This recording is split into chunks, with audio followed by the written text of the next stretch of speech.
Israel தேசத்தினுடைய வரலாறு பக்கங்களில் இஸ்ரேல் தேசம் ஒரு யுத்தத்தை கண்டு கொண்டிருக்கிறது. பட் இன்னைக்கு ஒரு சந்தோஷமான நாள் அப்படின்னு சொல்லலாம். ஏன்னு கேட்டிங்கன்னா, எல்லா பிணை கைதிகளும் கம்ப்ளீட்டாக அவங்க ரெக்கவர் பண்ணிட்டாங்க. ஒரே ஒருத்தருடைய டெட் பாடி மட்டும்தான் ரொம்ப நாளாக தேடிட்டு இருந்தாங்க. பட் அவங்களையும் என்ன செஞ்சுருக்கிறாங்கன்னா, பத்திரமா அவங்களுடைய தேசத்துக்கு திருப்பி கொண்டு வந்திருக்கிறாங்க. ஸோ நம்ம விசுவாசிக்கிறோம், ஒரு பெரிய சமாதானம் நிச்சயமாகவே வரும், ஒரு பெரிய மாற்றம் காசாவில் வரும் அப்படிங்கிறத நம்ம எதிர்பார்க்கலாம். ஸோ இதோடு நிற்க போகிறதுல கண்டிப்பாக ஒரு வரலாறில் ஒரு பெரிய மாற்றம் ஏற்கனவே வந்தாச்சு, இனியும் வரும், அதில் எந்த விதமான சந்தேகமும் இல்லை. ஸோ நான் ஏன் இஸ்ரேல் பற்றி தெரிஞ்சுக்கணும் அப்படின்னா, இஸ்ரேலை மையமாய் வைத்து தான் இந்த உலகம் முழுவதும் வரக்கூடிய எதிர்காலங்கள், நம்முடைய நாட்கள் எல்லாமே எதை வச்சு தான் நம்ம கணிக்க முடியும். ஸோ வேதத்தில் எழுதப்பட்டிருக்கிற தீர்க்க தரிசனங்கள் பிரத்யேகமாக இந்த இஸ்ரவேலர்களுக்காக ஆண்டவர் எழுதி கொடுத்த தீர்க்க தரிசனங்கள். ஸோ அக்டோபர் 7 நடந்த அட்டாக் ஒரு மிகப்பெரிய ஒரு மாற்றத்தை உலகளாவில் கொண்டு வந்திருக்குங்கிறத நம்ம பார்க்கலாம். ஸோ இன்னைக்கு இந்த யுத்தங்கள்லாம் முடிஞ்சு நம்ம பார்க்கும்போது பார்த்தீங்கன்னா, it stands very strong like a lion. So ஒரு பெரிய லயனை போல் இருக்குங்கிறத பார்க்கலாம். ஸோ இப்போவும் பார்த்தீங்கன்னா எல்லா தேசமும் அதுக்கு எதிரிட்டு வந்தாங்க.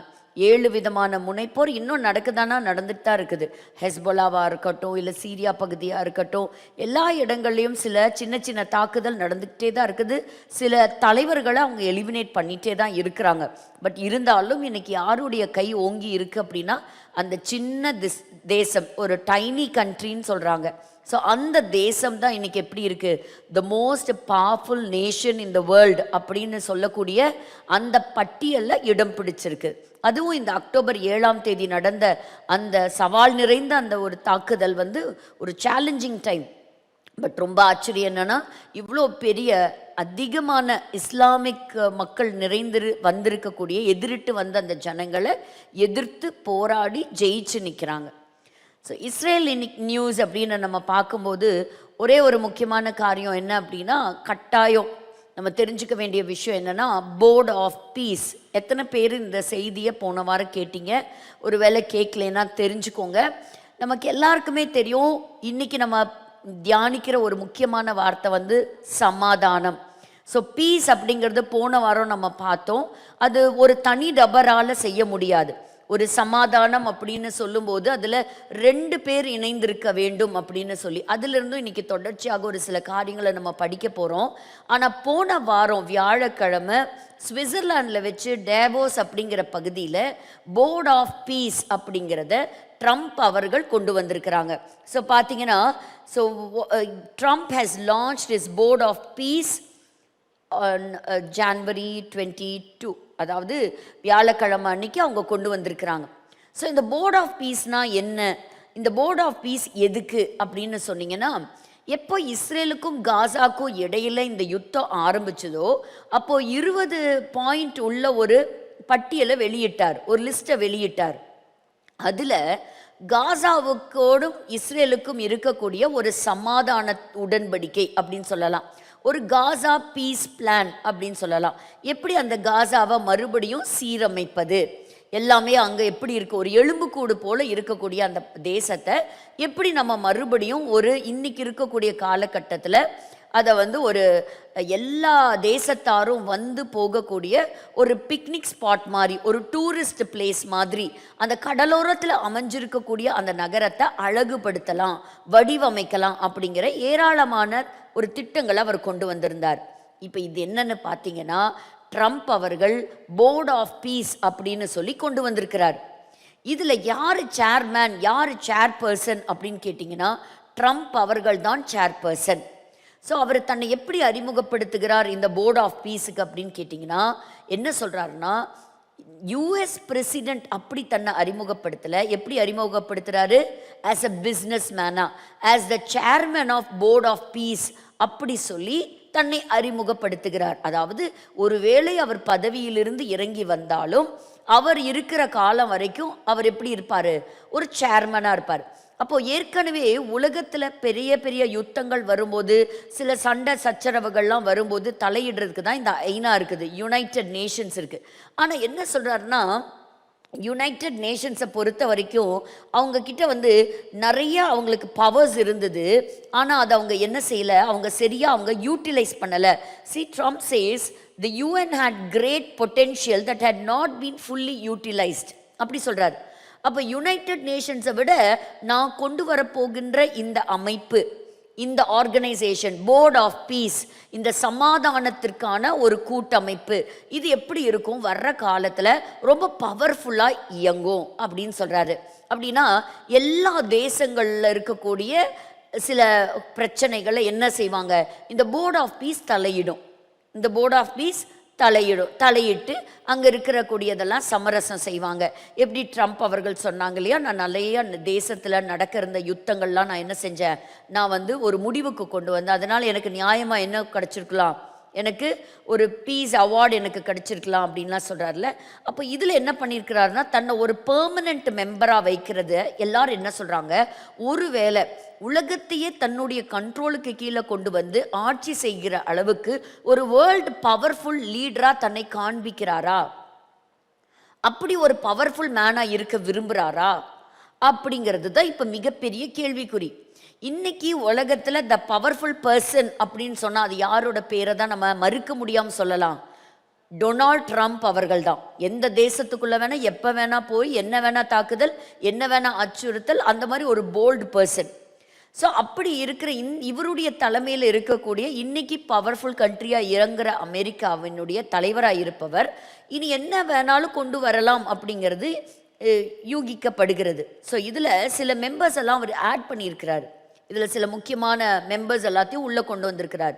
யூகேவுடைய எக்ஸ் பிரைம் மினிஸ்டர் டோனி பிளேருக்கு அவருக்கெல்லாம் ஒரு நல்ல ஒரு பதவியை கொடுத்து அதில் வச்சிருக்கிறார், ஒரு கீ ரோல் அவர் கொடுத்துருக்கிறார். ஸோ போன வாரம் பார்த்தீங்கன்னா வேர்ல்ட் எக்கானமிக் ஃபாரம் அது நடந்தது. அதில் தான் என்ன பண்ணாங்கன்னா, இவங்க அமுல் கொண்டு வரக்கூடிய இந்த போர்ட் ஆஃப் பீஸை எல்லாத்துக்கும் என்ன செஞ்சுருக்கிறாங்க, கொண்டு வந்திருக்கிறாங்க.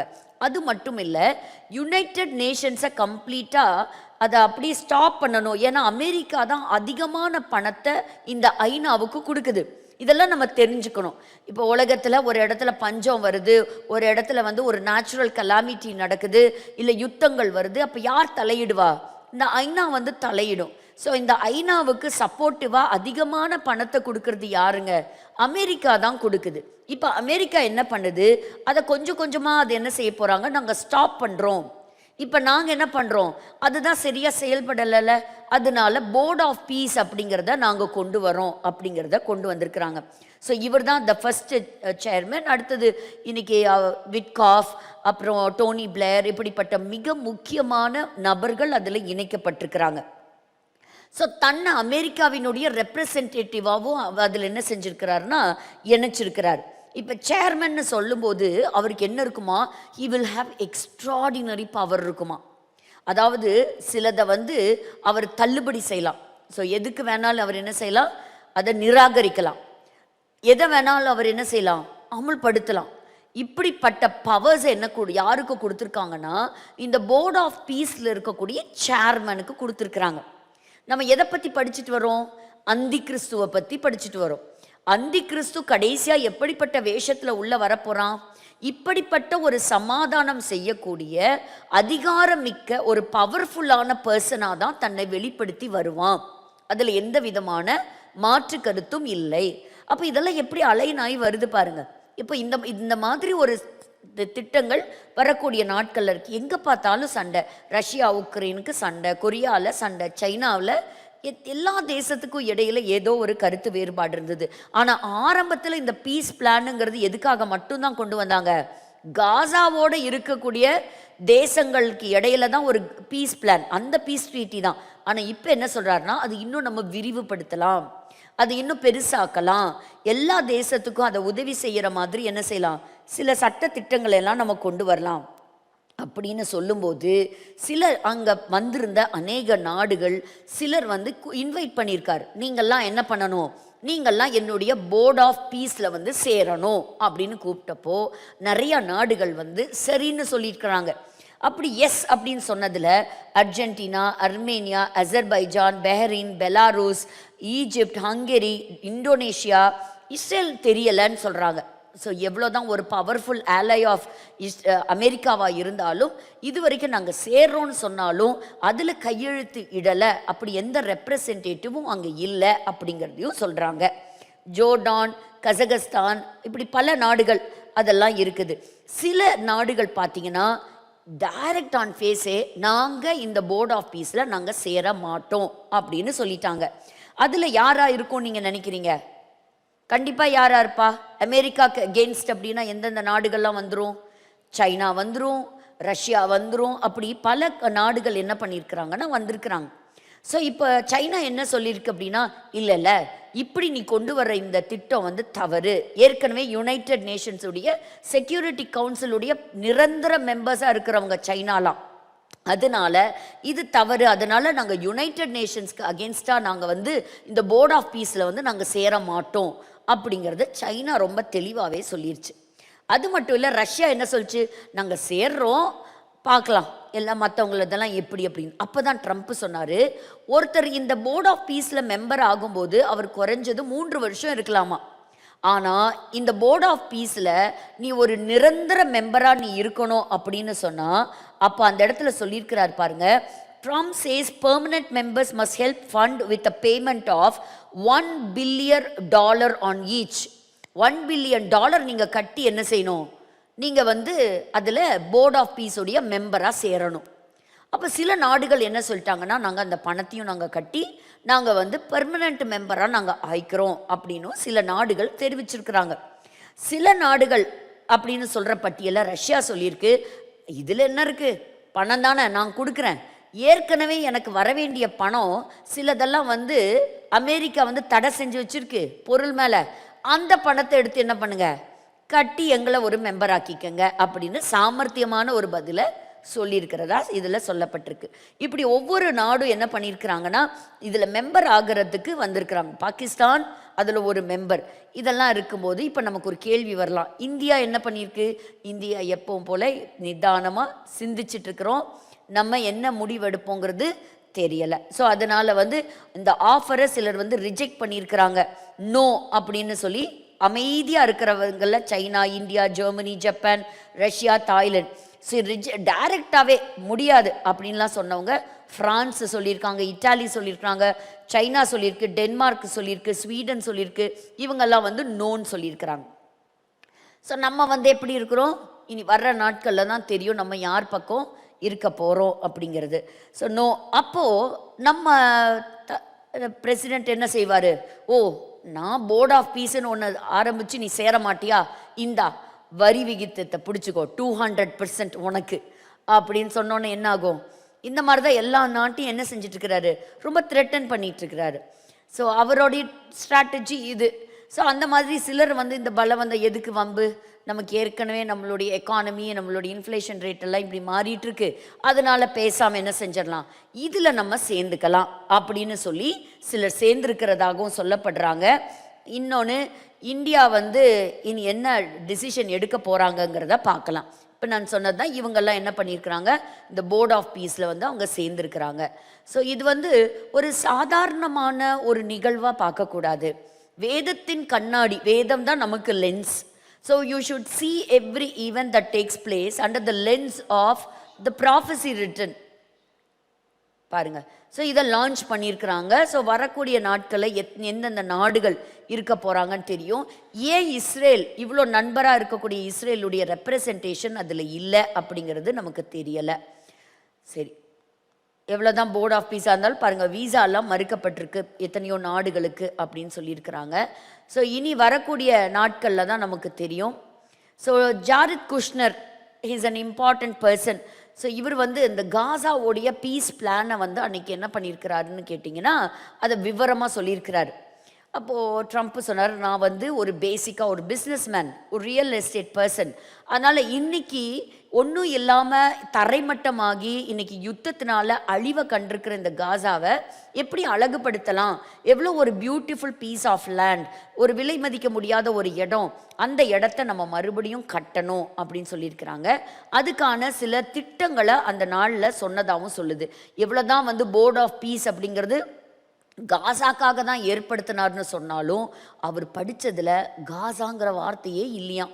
ஸோ அதுதான் ஒரு பெரிய அடுத்த ஒரு கேள்விக்குறியாக இருக்குது. அப்போ எதுக்காக ட்ரம்ப் வந்து இப்படிப்பட்ட ஒரு திட்டத்தை கொண்டு வந்திருக்கிறாரு? இதில் ஒளிஞ்சு மறைஞ்சு இருக்கக்கூடிய சிக்கல்கள் என்ன? இதில் சைன் பண்ணால் நாளைக்கு என்ன ஆகும்? யாருக்கு அடிமையாவா? இல்லை ஒரு ஆபத்து வந்தால் நம்ம யார்கிட்ட ஹெல்ப் கேட்கறது? நம்ம வந்து எப்படி நம்ம வந்து பல திட்டங்கள் ஒரு பெரிய நம்மளை விட டாப் லெவலில் நடக்கிறது நமக்கு தெரியாது.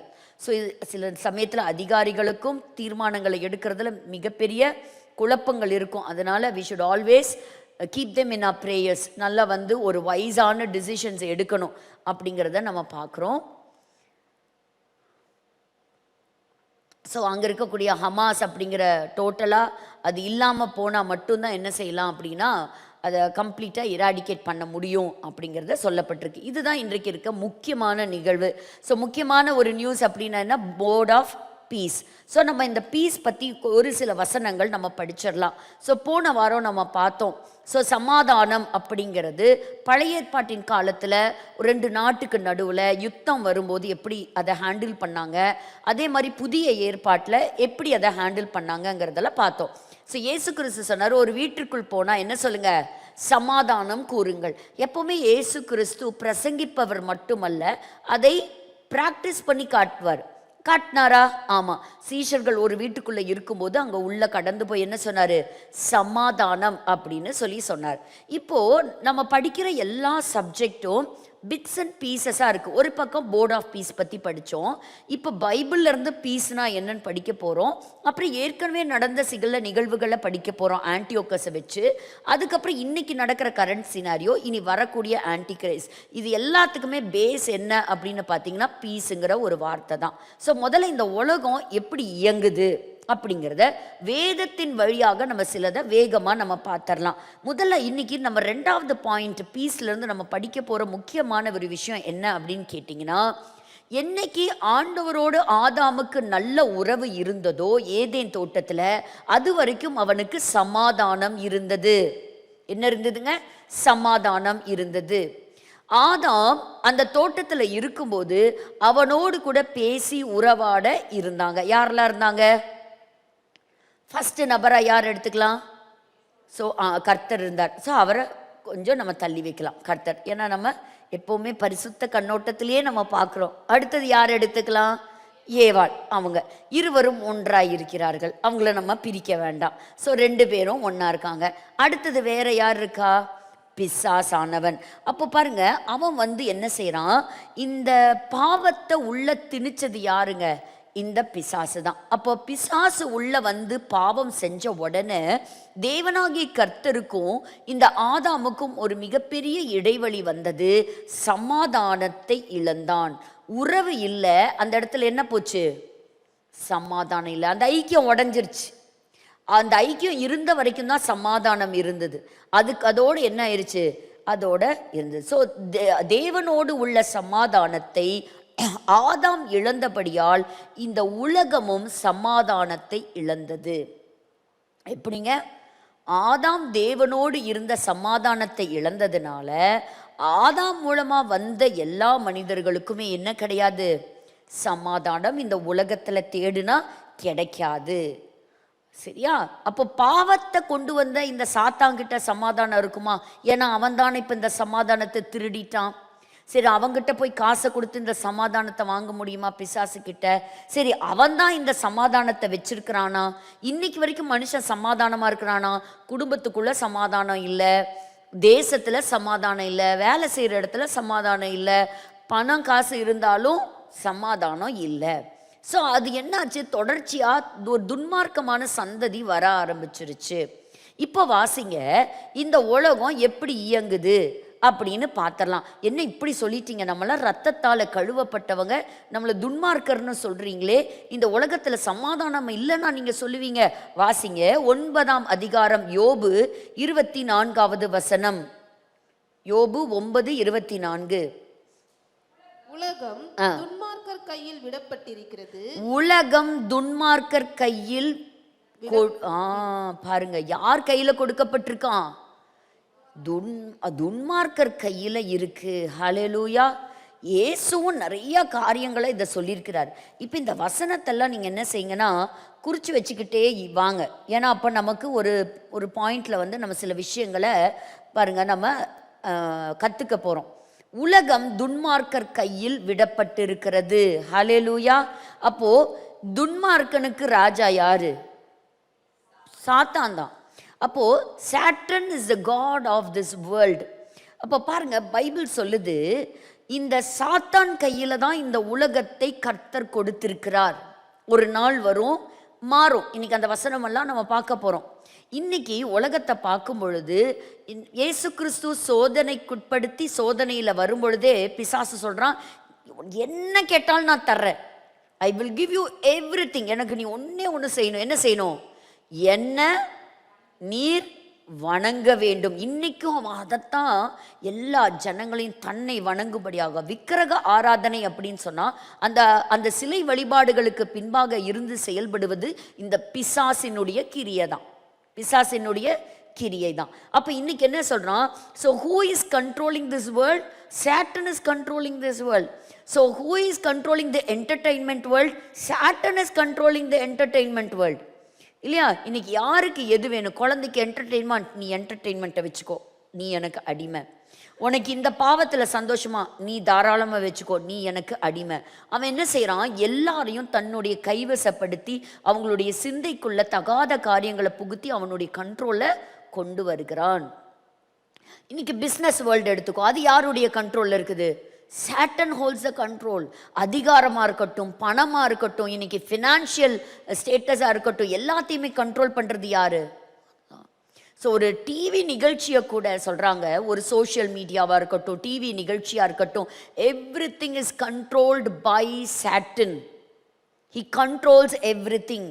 இன்னைக்கு அவன் என்ன செய்கிறான்? எல்லாருடைய மைண்டு, மூளையை அவன் தன்னுடைய கண்ட்ரோலுக்குள்ள, சிந்தையை கண்ட்ரோல் எடுக்கிறதுக்கு தான் அவனுடைய முயற்சி. தேவனை விட்டு பிரிக்க வேண்டும். அதற்கு அவன் என்ன செய்கிறான்? கெட்சிக்கின்ற சிங்கத்தை போல யாரடா விழுங்கலான்னு சொல்லி வகை தேடி சுற்றி திரிகிறானா. சர்ச் என்னைக்கு சைலண்ட் ஆகுதோ அப்பெல்லாம் பிசாசு ஆக்டிவ் ஆயிடுவான். ஸோ பைபிள் சொல்லுது என்ன நீ செய்யணும்? நீ பிசாசுக்கு எதிர்த்து நிற்கணும். கரெக்டா? You have to resist the devil. அப்போ என்ன செய்வான்? ஓடி போவாங்கிறது வந்து சாதாரண வார்த்தை கிடையாது. ஸோ அவன் ஓடி போகனா அப்படின்னு சொன்னால் இந்த மனுஷன் ஒரு கிருபை பெற்ற ஒரு மனுஷனாக இருப்பான். அப்போ யாருக்கு கர்த்தர் கிருபை அளிக்கிறார்? தன்னை தாழ்த்துகிறவனுக்கு கர்த்தர் கிருபை அளிக்கிறார். ஆண்டவரை சார்ந்து தன்னை தாழ்த்துகிறவனுக்கு கர்த்தர் கிருபை தருகிறார். கிருபை பெற்ற மனுஷனுக்கு முன்பாக அவன் நிற்பது இல்லை. ஹல்லேலூயா, ஹல்லேலூயா. அப்போ பாருங்க, ஆண்டவர் இந்த இடத்துல சொல்லக்கூடிய ஒரு வார்த்தை, இந்த முழு உலகத்தையும் அப்போ யார் தாங்க கிரியேட் பண்ணா? இப்படி வந்து அவன் கண்ட்ரோல் எடுத்துக்கிட்டானே அப்படின்னா, கொலோசேயர் 1 வசனத்தை நம்ம வாசிக்கலாம். கொலோசேயர் 1:16.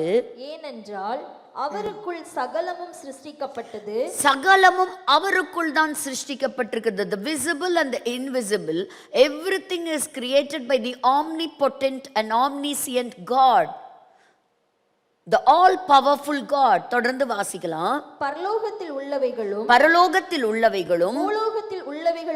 பூலோகத்தில் உள்ளவைகளுமாகிய காணப்படுகிறவைகள் காணப்படாதவைகளுமாகிய சகல வஸ்துக்களும் சிங்காசனங்களானாலும் கர்த்தத்துவங்களானாலும் அதிகாரங்களானாலும் சகலமும் அவரை கொண்டும் அவருக்கென்று சிருஷ்டிக்கப்பட்டது. ஹல்லேலூயா. அப்போ இந்த ஒரு வசனத்திலேயே ஹோல் டேட்டா, கிரியேஷன் டேட்டா நமக்கு கிடைச்சிருச்சு. இந்த பிபிடி கொஞ்சம் க்ளோஸ் பண்ணிக்கலாம். அப்போது கம்ப்ளீட் ஹிஸ்ட்ரி நமக்கு இப்போ தெரியும். So who created this world, this massive universe, இந்த பிரபஞ்சத்தை, இந்த பிரமிக்கக்கூடிய இந்த பிரபஞ்சத்தை, இந்த பூமியை, இந்த பூமியில் உள்ள சகலத்தையும் படைத்திருப்பது தேவனாகிய கர்த்தர். ஆனால் எப்படி இந்த சாத்தானுடைய கைக்கு போச்சு அப்படின்னு சொன்னால், அதற்கு நம்ம பார்க்குறோம், கர்த்தர் சில தூதர்களை படைக்கின்றார். அதில் ஒரு பிரதான தூதனாக இருந்தவன் தான் யாருங்க? லூசிஃபர். அவனை பற்றி நீங்கள் படிச்சிருப்பீங்க. எங்கெல்லாம் படிக்கலாம்? நம்ம ஏசாயா 14ஆம் அதிகாரம் 13, 14 வசனங்களை வாசிக்கும்போது, அவன் பாவம் செய்தான், கர்த்தருக்கு விரோதமாக பெருமை பாராட்டினான், அவன் இந்த பூமிக்கு தள்ளப்பட்டான். அவன் தள்ளப்பட்டான். அப்போ அவன் என்ன செஞ்சான்? ஏதேன் தோட்டத்தில் இருக்கக்கூடிய மனுஷனை, கர்த்தருடைய சாயல்ல படைச்ச மனுஷனை என்ன செஞ்சான்? இன்ஃப்ளூயன்ஸ் பண்ணான். So he influenced man.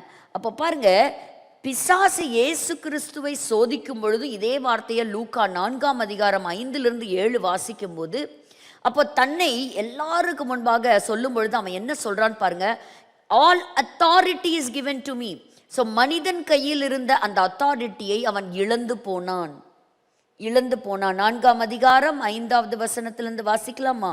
பின்பு பிசாசு அவரை உயர்ந்த மலையின் மேல் கொண்டு போய் உலகத்தின் சகல ராஜ்யங்களையும் ஒரு நிமிஷத்திலே அவருக்கு காண்பித்து இவைகள் எல்லாவற்றிலும் மேலும் உள்ள அதிகாரத்தையும்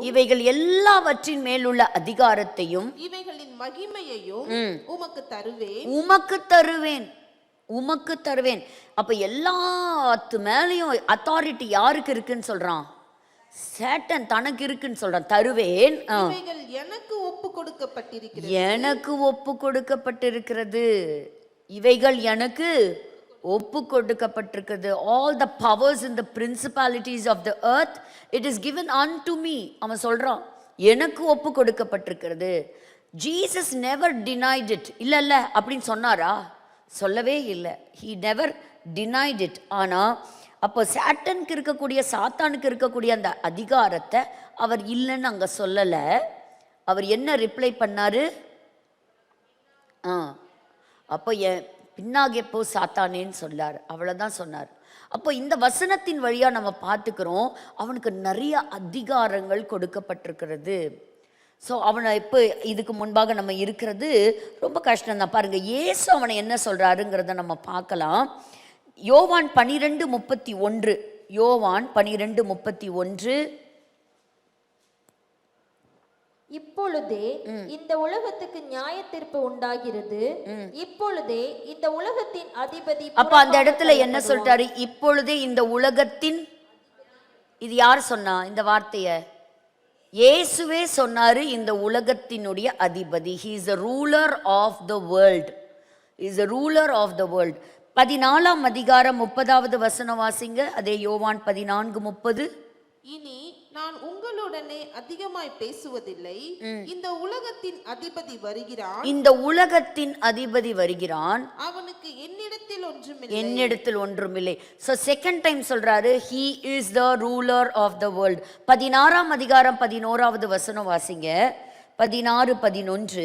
இந்த உலகத்தின் அதிபதி நியாய தீர்க்கப்பட்டதினாலே. இந்த உலகத்தின் அதிபதி. ஸோ இது ஆண்டவருடைய வாயிலிருந்து வரக்கூடிய சில சொற்கள். அதுக்காக பயந்துடக்கூடாது. அவன் ஏற்கனவே சிலுவையில் அவன் தோற்கடிக்கப்பட்டவன். he is a defeated Satan. அப்போ பாருங்க, ஆனால் எந்த இடத்துல நம்ம சமாதானத்தை இழந்திருக்கோங்கிறத தான் இப்போ நம்ம தேடிக்கிட்டு இருக்கிறோம். எங்கே இருக்குது? அப்போ நம்ம என்ன செய்யணும்?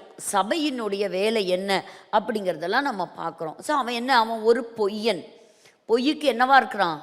ஒரு பிதாவாகவே இருக்கிறான். He's an oppressor. அப்போது இன்னைக்கு அவன் கொலைபாதகன். இப்படி பல பெயர்கள் அவனுக்கு கொடுக்கப்பட்டிருக்குது. அப்போ பாருங்க, இதனால தான் என்ன இருக்கான்? முக்கியமான ஒரு வசனம், மனுஷ குலத்துக்கு என்ன நடந்துருச்சான்? ரோமர் 3ஆம் அதிகாரம் 16-17 வாசிக்கலாம். ரோமர் 3:16-17, 16 and 17. நாசமும் நிர்பந்தமும் அவர்கள் வழிகளிலே இருக்கிறது. சமாதான வழி அவர்கள் அறியாதிருக்கிறார்கள்.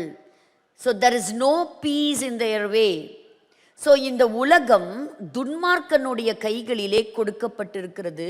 இந்த உலகத்திற்கு தற்காலிகமான அதிபதியாக செயல்படுகிறவன் சாத்தான். அதனால மனுஷனுடைய வழியிலே என்ன கிடையாதுங்க? சமாதானம் இல்லை. கடைசி நாட்களில் எல்லாரும் சமாதானத்தை தேடி அலைவாங்களாம். அந்த வசனம் எப்படி நிறைவேறுகிறது? ட்ரம்ப் மூலமாக ஒரு போர்ட் ஆஃப் பீஸ் அப்படின்னு சொல்லக்கூடிய ஒரு திட்டம் நம்மளுக்கு வருகிறத பார்க்குறோம். ஸோ இன்னைக்கு எல்லாரும் அதைத்தான் தேடுறாங்க. எல்லா நாடும் அதை தான் தேடிட்டே இருக்கிறாங்க. அப்போ இந்த இடத்துல நம்ம பார்க்கும் பொழுது பாருங்க, பிலாத்து வந்து ஒரு கேள்வி கேட்குறான் இயேசுவை பார்த்து. யோவான் 18:37 கேட்குறான், நீர்தான் யூதனுடைய ராஜாவா? நீர்தான் யூதனுடைய ராஜாவா? அதற்கு இயேசு என்ன சொன்னாரு? இப்போ என்ன சொல்லணும்? நீர் சொல்லுகிறபடி நான் ராஜாதான். அப்போ அவர் எதை பத்தி சொல்றாரு? இனி வரக்கூடிய ஒரு நிகழ்ச்சியை பற்றி சொல்லுகிறார். அப்போ இனி இயேசு வருகிறார், சீக்கிரமாய் வருகிறார். எப்படி வருகிறார்? ராஜாவாக வருகிறார். ஹல்லேலூயா. he is coming back again as the king of kings. உண்மைதான், அவர் சொன்னது உண்மைதான். ஸோ இது வந்து அவர் சீக்கிரமா வருவார். அப்படியா? இப்ப பிசாசு கையில ராஜ்யம் இருக்கு. வாசிங்க பார்க்கலாம். வெளிப்படுத்தல் 11:5 வெளிப்படுத்தல் 11:15. 7ஆம் தூதன் எக்காலம் ஊதினான். அப்பொழுது உலகத்தின் ராஜ்யங்கள் நம்முடைய கர்த்தருக்கும் அவருடைய கிறிஸ்துவுக்கும் உரிய ராஜ்யங்கள் ஆயின. அவர் சதா காலங்களிலும் ராஜ்யபாரம் பண்ணுவார் என்னும் கெம்பீர சத்தங்கள் வானத்தில் உண்டாயின. அப்ப என்ன ஆகுது? எல்லா கண்ட்ரோலும் இந்த பூமிக்கு சொந்தக்காரருடைய கையில டிரான்ஸ்ஃபர் ஆகுது. அப்போ பாருங்க, இந்த வசனம் சொல்லுது, எக்காலம் ஊதினான், உலகத்தின் ராஜ்யங்கள் யாருடையதா மாறுது? கர்த்தருக்கும் அவருடைய கிறிஸ்துவுக்குரிய ராஜ்யங்கள் ஆயின. ஸோ கொஞ்ச காலம் ஒரு ஹியூமன் கவர்மெண்ட், ஸோ மனிதனுடைய கையிலே கர்த்தர் கொடுத்திருக்கிறார். ஆனால் இந்த பூமிக்கு உண்மையான சொந்தக்காரர் இயேசு மகாராஜன் தான். ஸோ அவர் வருவார். அவர் வரும்போது எல்லாம் அவருடைய கண்ட்ரோலுக்கு போகும். அவர் தான் நமக்கு என்ன செய்ய போறாரு? சமாதானத்தின் வழியை நமக்கு காட்ட போறாரு. ஹல்லேலூயா. சமாதானத்தின் வழியை வந்து நமக்கு காட்ட போறாரு. அப்போ சாத்தான் கிட்ட சமாதானம் இருக்கா? இந்த உலகத்தையே அவன் வச்சிருந்தாலும் சாத்தான் கிட்ட சமாதானம் இருக்கா? அவங்கிட்ட நல்ல குணங்களே கிடையாது. அவங்கிட்ட சமாதானம் இருக்கான்னு பார்க்கலாமா? இப்போ ஏசாயா 48:22. ஏசாயா 48:22. துன்மார்க்கருக்கு சமாதானம் இல்லை என்று. துன்மார்க்கனுக்கு சமாதானம் இல்லை. ஹல்லேலூயா. ஸோ இந்த உலகம் துன்மார்க்கருடைய கையில் விடப்பட்டிருக்கிறது. துன்மார்க்கனுக்கு சமாதானம் இல்லை. ஏசாயா 57:19 வாசிக்கலாமா? ஏசாயா 57:19. இதெல்லாம் முக்கியமான வசனங்கள். தூரமாய் இருக்கிறவர்களுக்கும் சமீபமாய் இருக்கிறவர்களுக்கும் சமாதானம் சமாதானம் என்று கூறும் உதடுகளின் பலனை சிருஷ்டிக்கிறேன். சிருஷ்டிக்க போறாரு. எப்படி சிருஷ்டிக்க போறாரு? அவர்களை குணமாக்குவேன் என்று கர்த்தர் சொல்லுகிறார். இதுல 2 கேட்டகரி மக்கள் இருக்கிறாங்க. ஒருத்தர் யாருங்க? தூரமா இருக்கிறவர்கள். இன்னொரு கேட்டகரி யாருங்க? சமீபமா இருக்கிறவர்கள். இந்த வசனத்தை நம்ம எபிரேயரோட ஒப்பிட்டு பார்க்கலாம். ஸோ தூரமா இருக்கிறவங்க ஒரு கூட்டத்தார், சமீபமா இருக்கிறவர்கள் ஒரு கூட்டத்தார். சமாதானம் சமாதானம் என்றும் கூறும் உதடுகளின் பலனை சிருஷ்டிக்கிறேன், அவர்களை நான் குணமாக்குறேன். பாருங்க அடுத்தது 20:21 பாருங்க. துன்மார்க்கரோ கொந்தளிக்கும் கடலை போல் இருக்கிறார்கள். அது அமர்ந்திருக்க கூடாமல் அதன் ஜலங்கள் சேற்றையும் அழுக்கு கரையில ஏதோ ஒதுக்குது. சேத்தையும் அழுக்கையும் தான் ஒதுக்குது. 21வது வசனம். துன்மார்க்கருக்கு சமாதானம் இல்லை என்று என் தேவன் சொல்லுகிறார். ஆண்டவர் என்ன சொல்றாரு? இந்த உலகம் பிசாசு கையில கொடுக்கப்பட்டிருக்கு.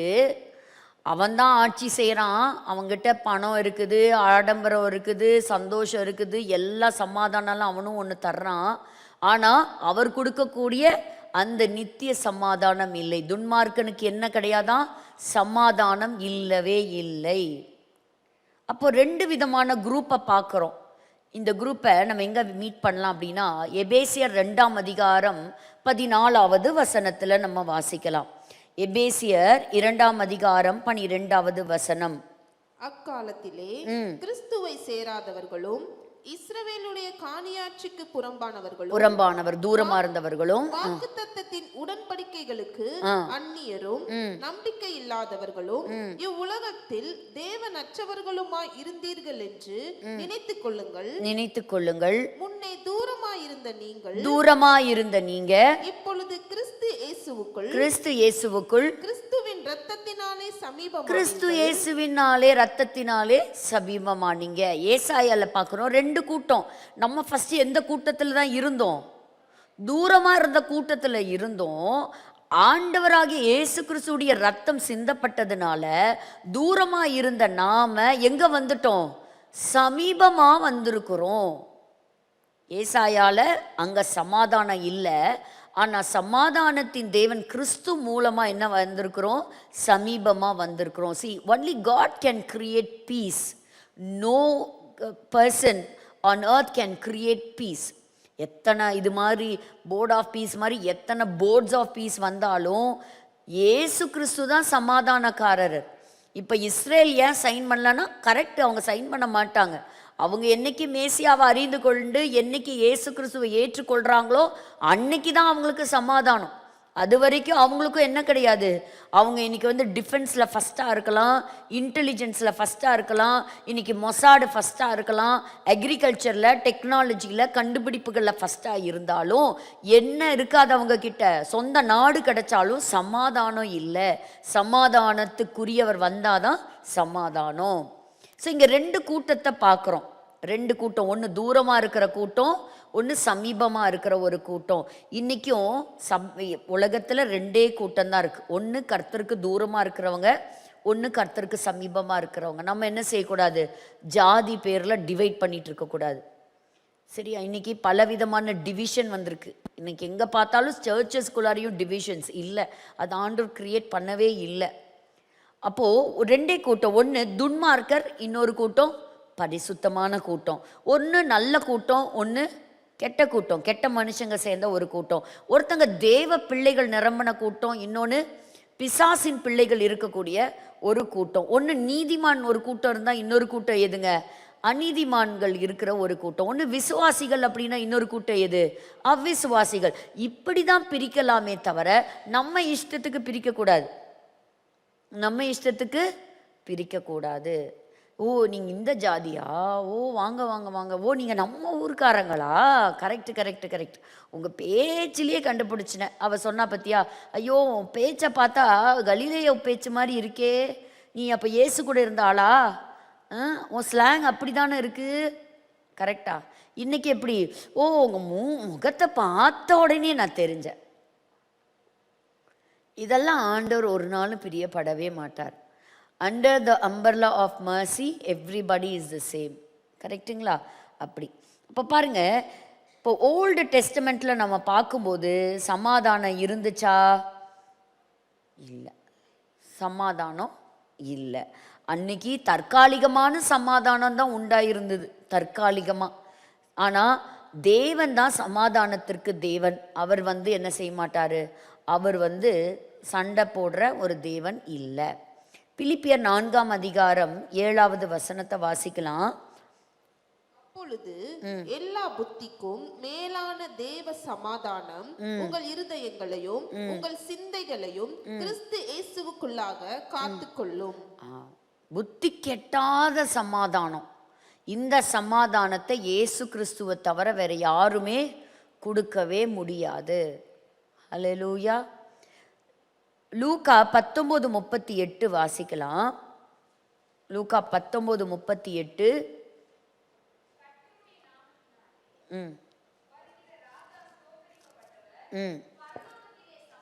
பரலோகத்திலே சமாதானமும்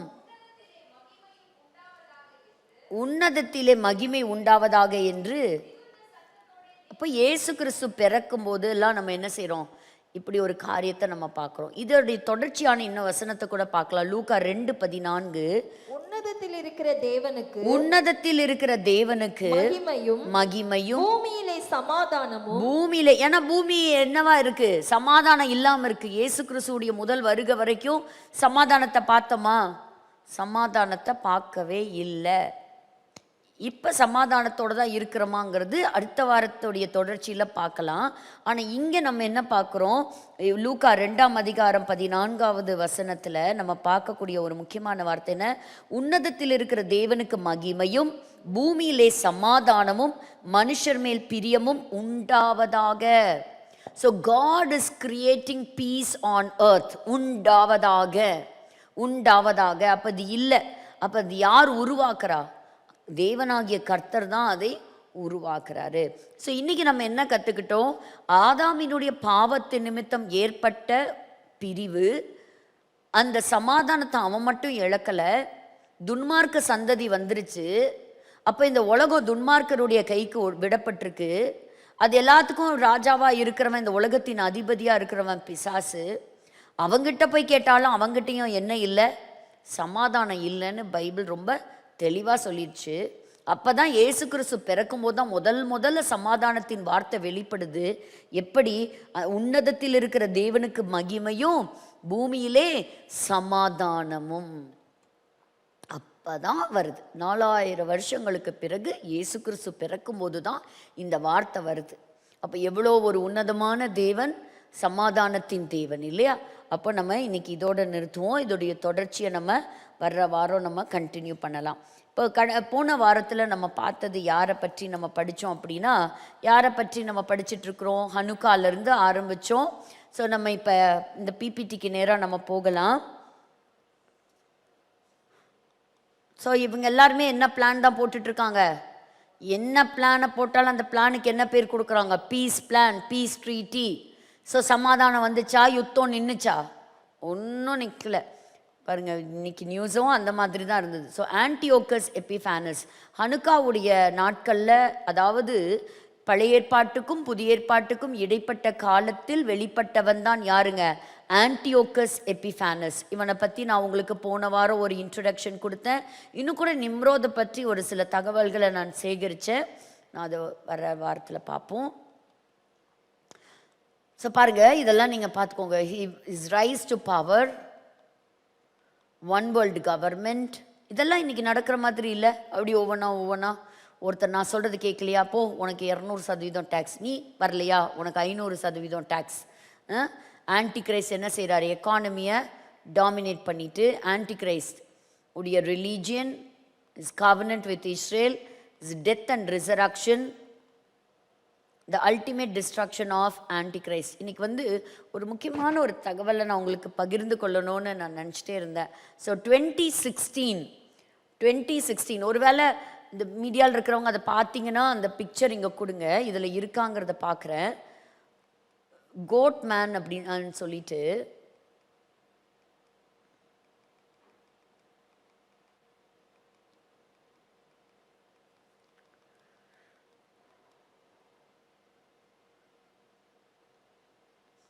இந்த பிபிடியில் எங்கேயாவது கோட் மேனுங்கிற ஸ்லைடு இருக்கா?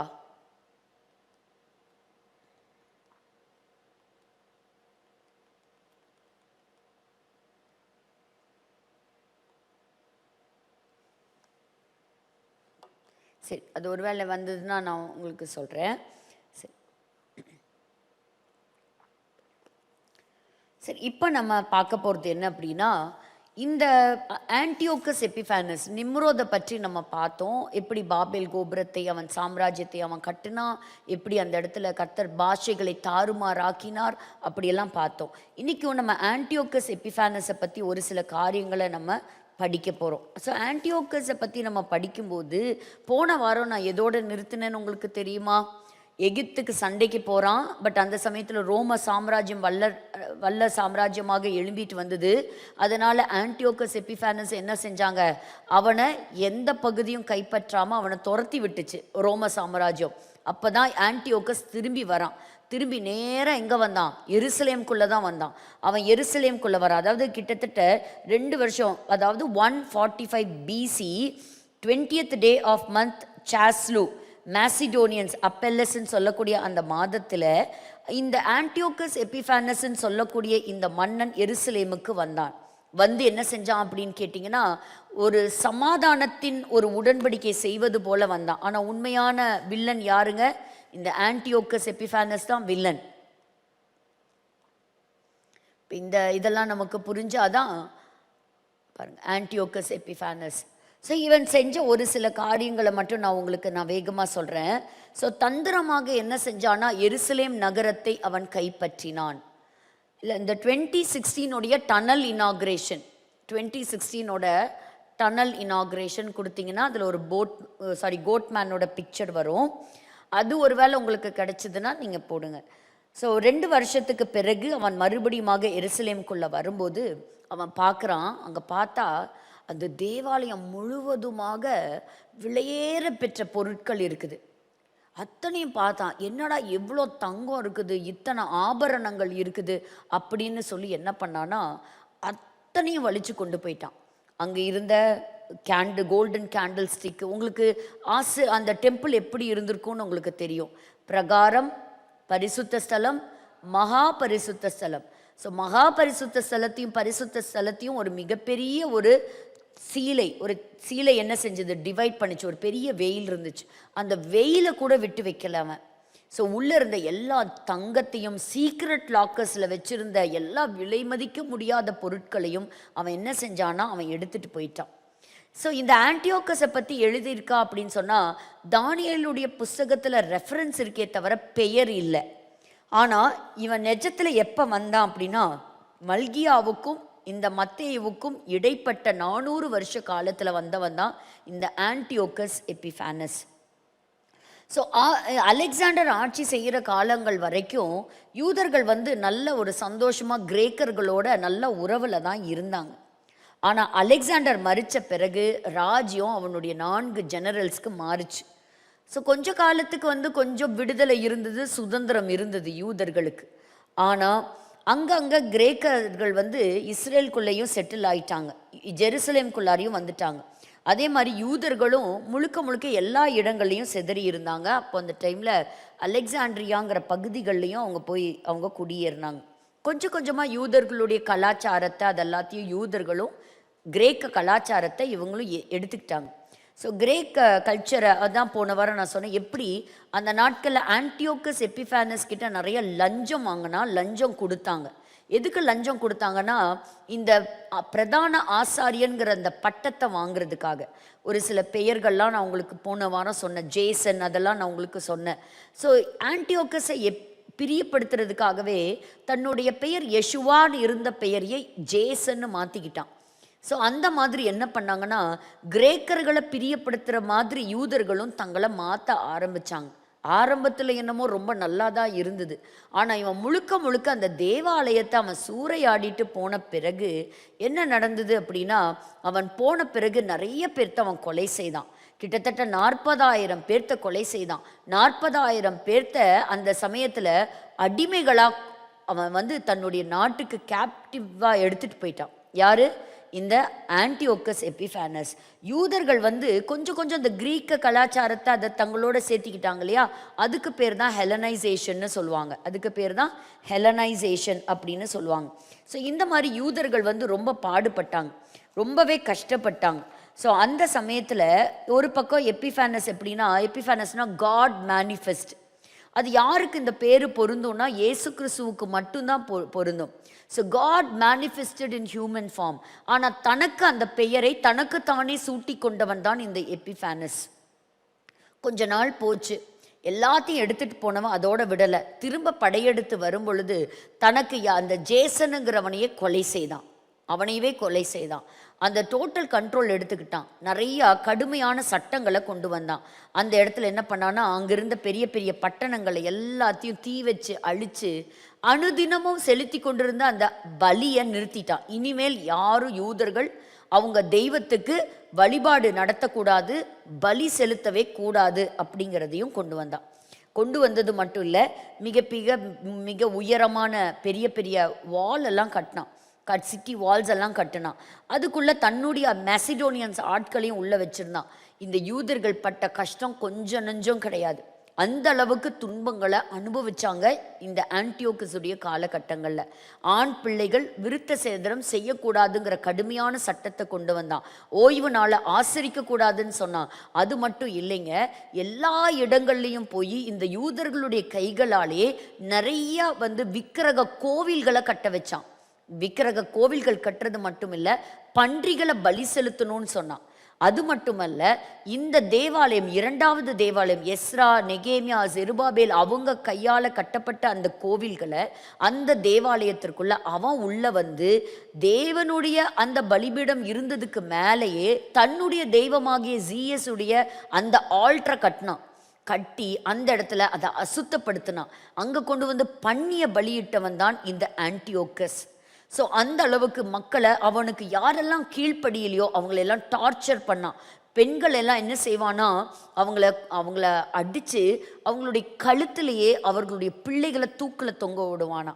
அப்படி ரொம்ப கொடுமையான சில பனிஷ்மெண்ட்ஸை கொடுத்தான். க்ரூசிஃபிக்ஷன், அநேகரை சிலுவை மரணம் கொடுத்தான். அந்த நாட்களில் சிலுவையில் தொங்குனாங்க.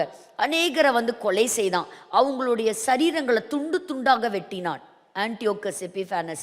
ஒருவரால் கூட ஆன்டியோக்கஸுக்கு எதிர்த்து வாய் பேசவே முடியலை. கடுமையான சட்டங்கள், கடுமையாக இருக்கு பிடி, ஒரு ஒரு it was like an iron fist, அந்த மாதிரி அவன் ஆட்சி செய்தான். அடுத்தது நிறைய கம்பல் பண்ணான். அவனுடைய வழிபாடுகளுக்கு தான் அவன் வரணும், அவன் காண்பிக்கக்கூடிய தெய்வங்களுக்கு தான் அவன் வந்து பலி செலுத்தணும், வழிபாடு நடத்தணுங்கிறத அவன் ரொம்பவே கம்பல் பண்ணான். ஜனங்களை ரொம்ப ஃபோர்ஸ் பண்ணான். அப்போது அந்த மாதிரி சமயத்தில் சிலர் வந்து என்ன பண்ணாங்க, பயத்தினால அதை செய்தாங்க. சிலர் வாலண்டியராகவே கிரேக்கர் கலாச்சாரத்துக்கு நம்ம உயிரோடு இருந்தால் போதும்னு இருந்தாங்க. ஆனால் அதுலேயும் சிலர் பெஸ்ட் பீப்புள் இருந்தாங்க. அவங்க என்ன பண்ணாங்கன்னா எதிர்த்து போராடினாங்க. ஆனால் எதிர்த்து போராடின அநேகரை அவன் கொலை செய்தான். இரும்பு கம்பிகளிலாலே அடித்தான். அப்போது அந்த மாதிரி they were strangled to death. children, women, men, ஒருத்தரை கூட அவன் வந்து இரக்கமே பாராட்டலை. அந்த மாதிரி ஒரு கொடுமையான மனிதனாக இருந்தான். தோராவை எடுத்து எரித்தான். அப்போது இன்னைக்கு அந்த பிப்ளிக்கல் அந்த ஸ்கிரிப்சர்ஸ் எல்லாத்தையும் எடுத்து என்ன செஞ்சானா, அது எல்லாவற்றையும் அவன் எரித்தான். ஒரு சில வசனங்களை மட்டும் பார்த்து நம்ம இதை முடிக்கலாம். அப்போ நம்ம பார்க்குறோம், இப்படிப்பட்ட ஒரு கொடுமையான ஒரு மனிதனாக இருந்தவன் தான் இந்த ஆன்டியோக்கஸ் எபிஃபானஸ்.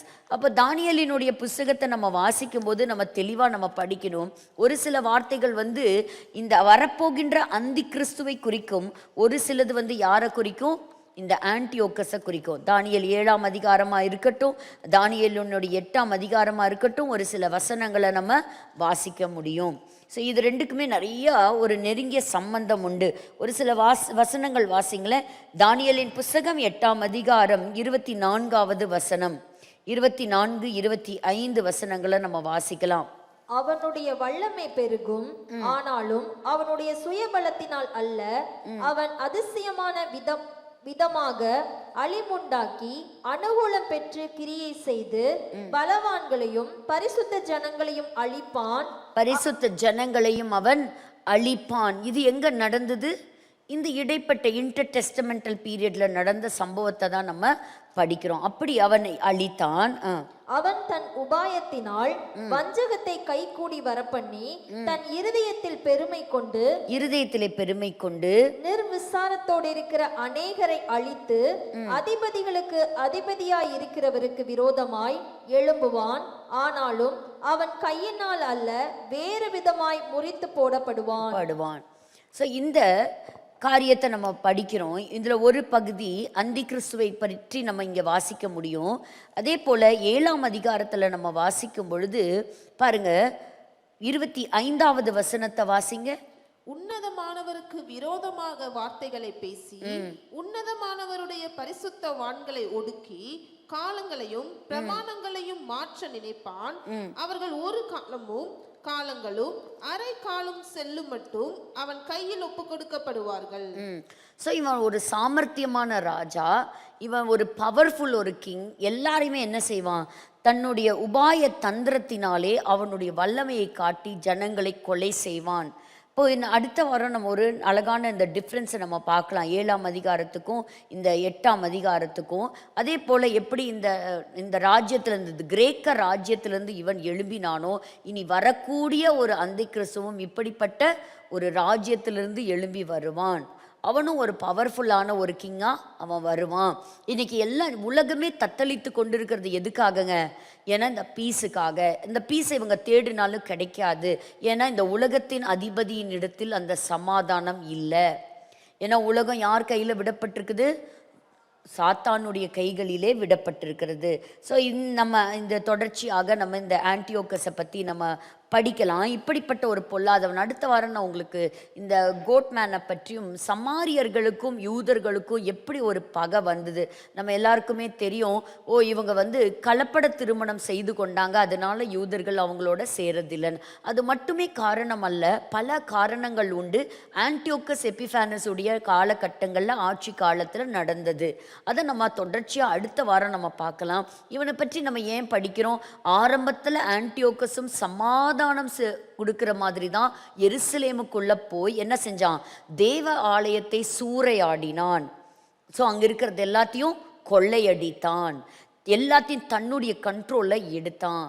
அப்போ அவன் ஒரு ஈவு இரக்கமற்ற ஒரு கொடுமையான ஒரு ராஜாவாக இருந்தான் அப்படிங்கிறத நம்ம பார்க்குறோம். ஸோ அன்னைக்கு இந்த ஜனங்கள் யூதர்களுடைய வழிபாடுகளை செலுத்த முடியாமல் ரொம்ப தத்தளித்தாங்க. ஆனால் இதற்கு எப்படி ஒரு முடிவு வந்ததுங்கிறதையும் நம்ம பார்க்கலாம். இப்போ தொடர்ந்து நம்ம பிபிடிக்கு நேராக நம்ம கடந்து போவோம்.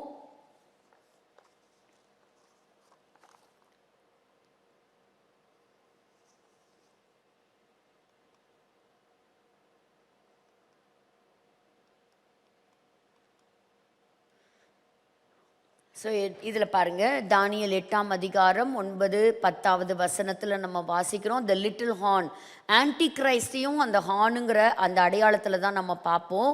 ஆன்டியோக்கஸ் எபிஃபானஸையும் அந்த ஹார்னுங்கிற அடையாளத்தில் தான் பார்ப்போம்.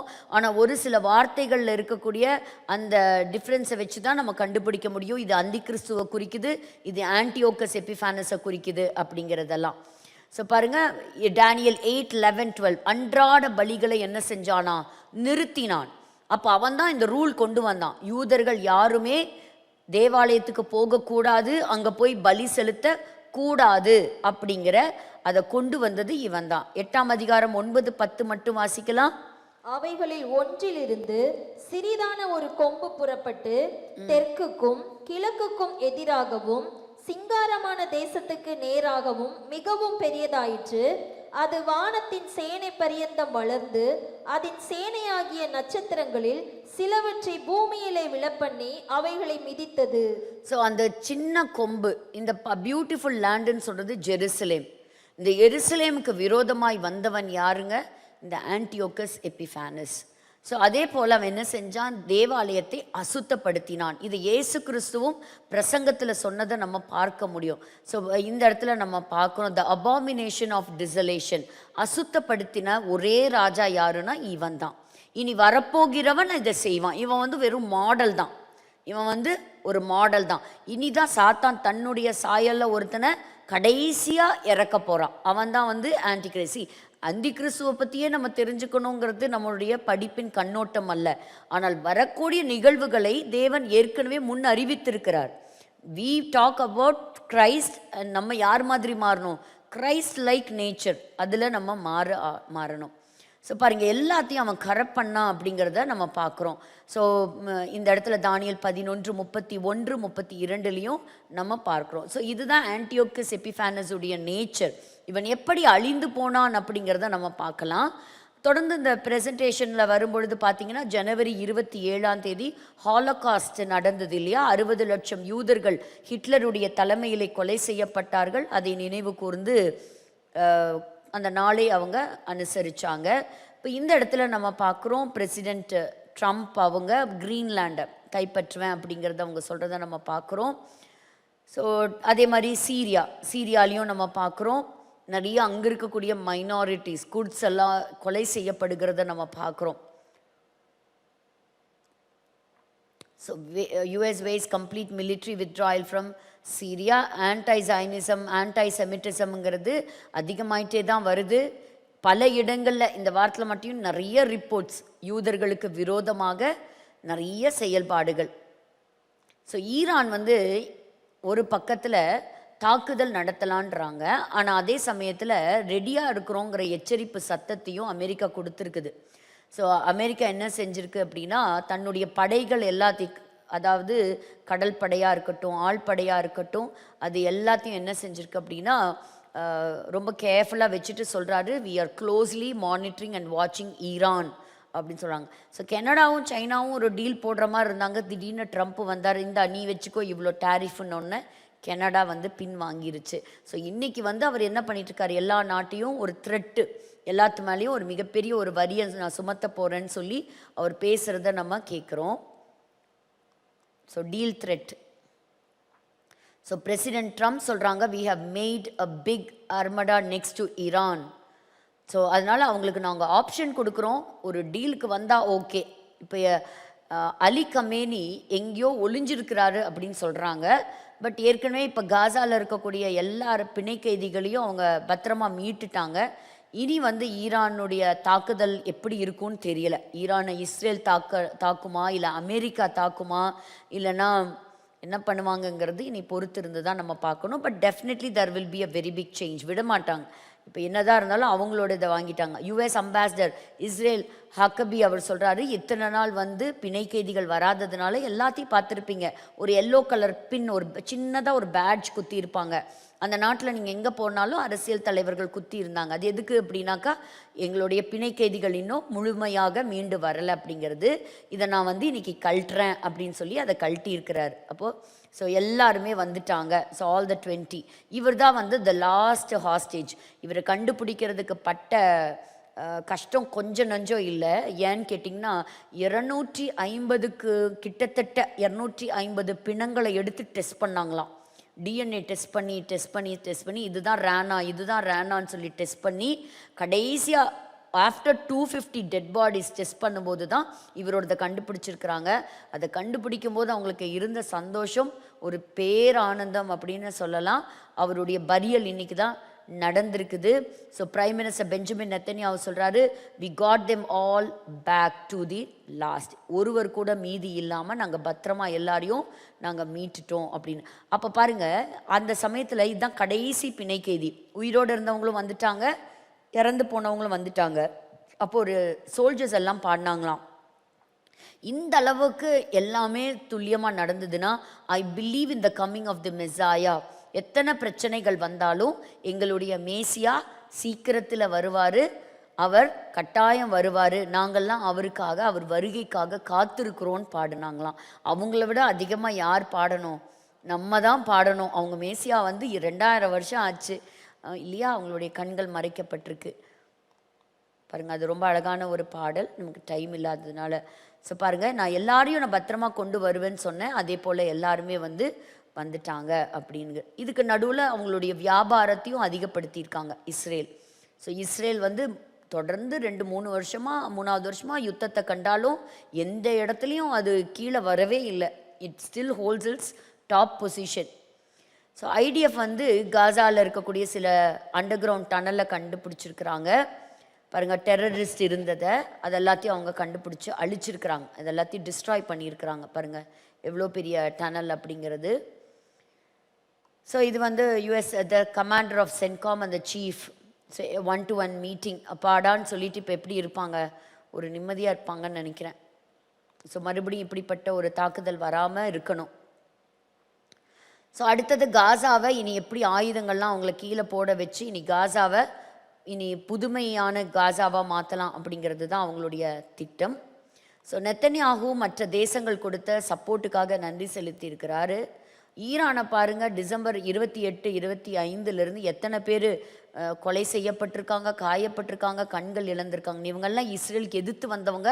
இன்றைக்கி ஒரு தேசம் கூட உயிரோடு இல்லை. ஹமாஸ் இல்லை, ஹெஸ்போலா இல்லை, ஹூத்தீஸ் இல்லை, ஈரான் இல்லை.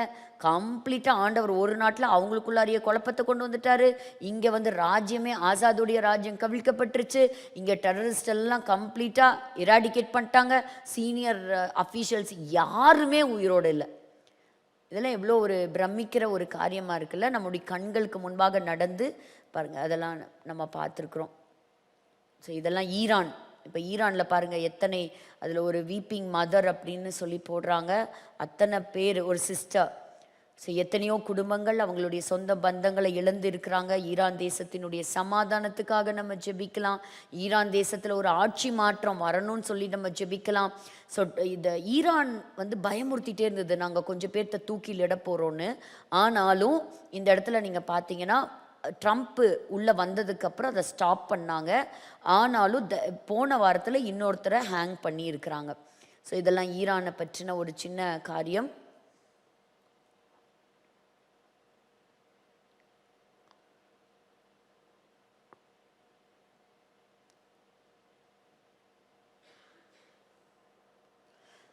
ஸோ அங்கே ஈரானுக்குள்ளே வைஃபை இல்லை, சொந்த மக்களையே அவங்க கொலை செஞ்சிட்ருக்குறாங்க, அங்கே பார்க்குறவங்களெல்லாம் சுட்டுட்டு இருக்கிறாங்க, எத்தனையோ பேர் அந்த இடத்துல கொலை செய்யப்பட்டிருக்கிறாங்க. ஈரானுக்குள்ளே என்ன நடக்குதுன்னு இப்போ வரைக்கும் தெளிவாக தெரியல. அமெரிக்கா ரெடியாக இருக்குது, இஸ்ரேல் ரெடியாக இருக்குது, அலர்ட் மோடில் இருக்கிறாங்க யுத்தத்துக்கு.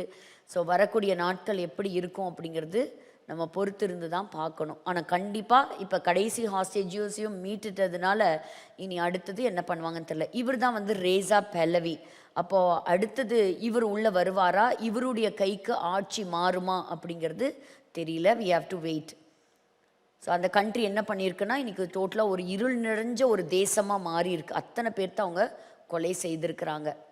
ஸோ போன வாரம் பார்த்தீங்கன்னா ஒரு 19 வயசு ஒரு பைக்கர் அந்த பொண்ணை ஜஸ்ட் பைக் ஓட்டுறாங்கிற ஒரே ஒரு காரணத்துக்காக, அந்த பொண்ணுக்கு எத்தனையோ ஆயிரக்கணக்கான ஃபாலோவர்ஸ் உண்டாம், பட் ஈரானில் பைக் ஓட்டுறாங்கிற ஒரே காரணத்துக்காக அவளை ஷூட் பண்ணியிருக்காங்க அவளுடைய தலையில். ஸோ அந்தளவுக்கு ஈரான் எப்படிப்பட்ட ஒரு கொடுமையான தேசமாக இருக்குங்கிறத நீங்கள் நினச்சி பாருங்கள். And there are mass executions. So China வந்து ஈரானுக்கு கொஞ்சம் ஹெல்ப் பண்ணியிருக்கு. ஸோ அங்கேருந்து நிறைய மிலிட்ரி கார்கோ வந்து இறங்கியிருக்கு. ஒருவேளை யுத்தத்துக்கு தேவையான சில ஆயுதங்களை அவங்க வாங்கியிருக்கிறாங்களா அப்படிங்கிறது நமக்கு தெரியலை. ஸோ அது ஒரு பக்கம் இருக்குது. ஸோ ஃபைட்டர் ஜெட்ஸ், அது பிளேன்ஸ் இன் ஜூடான், ஸோ நிறையா கொண்டு வந்து நிறுத்தி வச்சுருக்கிறாங்கங்கிறத நம்ம பார்க்குறோம். ஸோ இதெல்லாம் வந்து குர்தீஸ் அப்படின்னு சொல்லக்கூடிய மக்களுக்கு விரோதமாக சீரியாவில் பார்த்தீங்கன்னா அங்கே தாக்குதல் நடந்துட்டுருக்கு. அங்கேயும் ஒரு மாற்றம் வரணும். ஒரு பெண்ணுடைய தலைமுடி அவங்க வெட்டி காண்பிக்கிறத நம்ம பார்க்குறோம் பாருங்கள். ஸோ எந்த அளவுக்கு இருக்குது. அப்போ இங்கே இருக்கக்கூடிய குர்தீஸ், ஸோ குர்த் ஃபோர்ஸ் அந்த மாதிரி அங்கே ஒருத்தங்க இருக்கிறாங்க. அங்கே ஒரு பீப்புளுக்கு ஆபத்தான ஒரு நிலைமை தான் இருக்குது. ஸோ பாருங்கள், ISIS தீவிரவாதிகள் ஏராளமான மக்கள் உள்ளே வந்துட்டதாகவும் சொல்கிறாங்க. Number of ISIS detainees leaving the facility.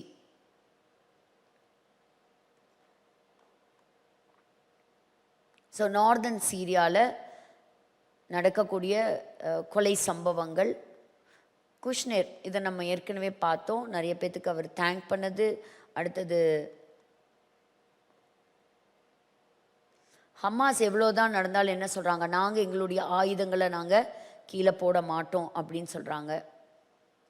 So பார்த்திங்கன்னா ஏகப்பட்ட தீவிரவாதிகளை லெபனான்லேருந்து அவங்க எலிமினேட் பண்ணியிருக்கிறாங்க.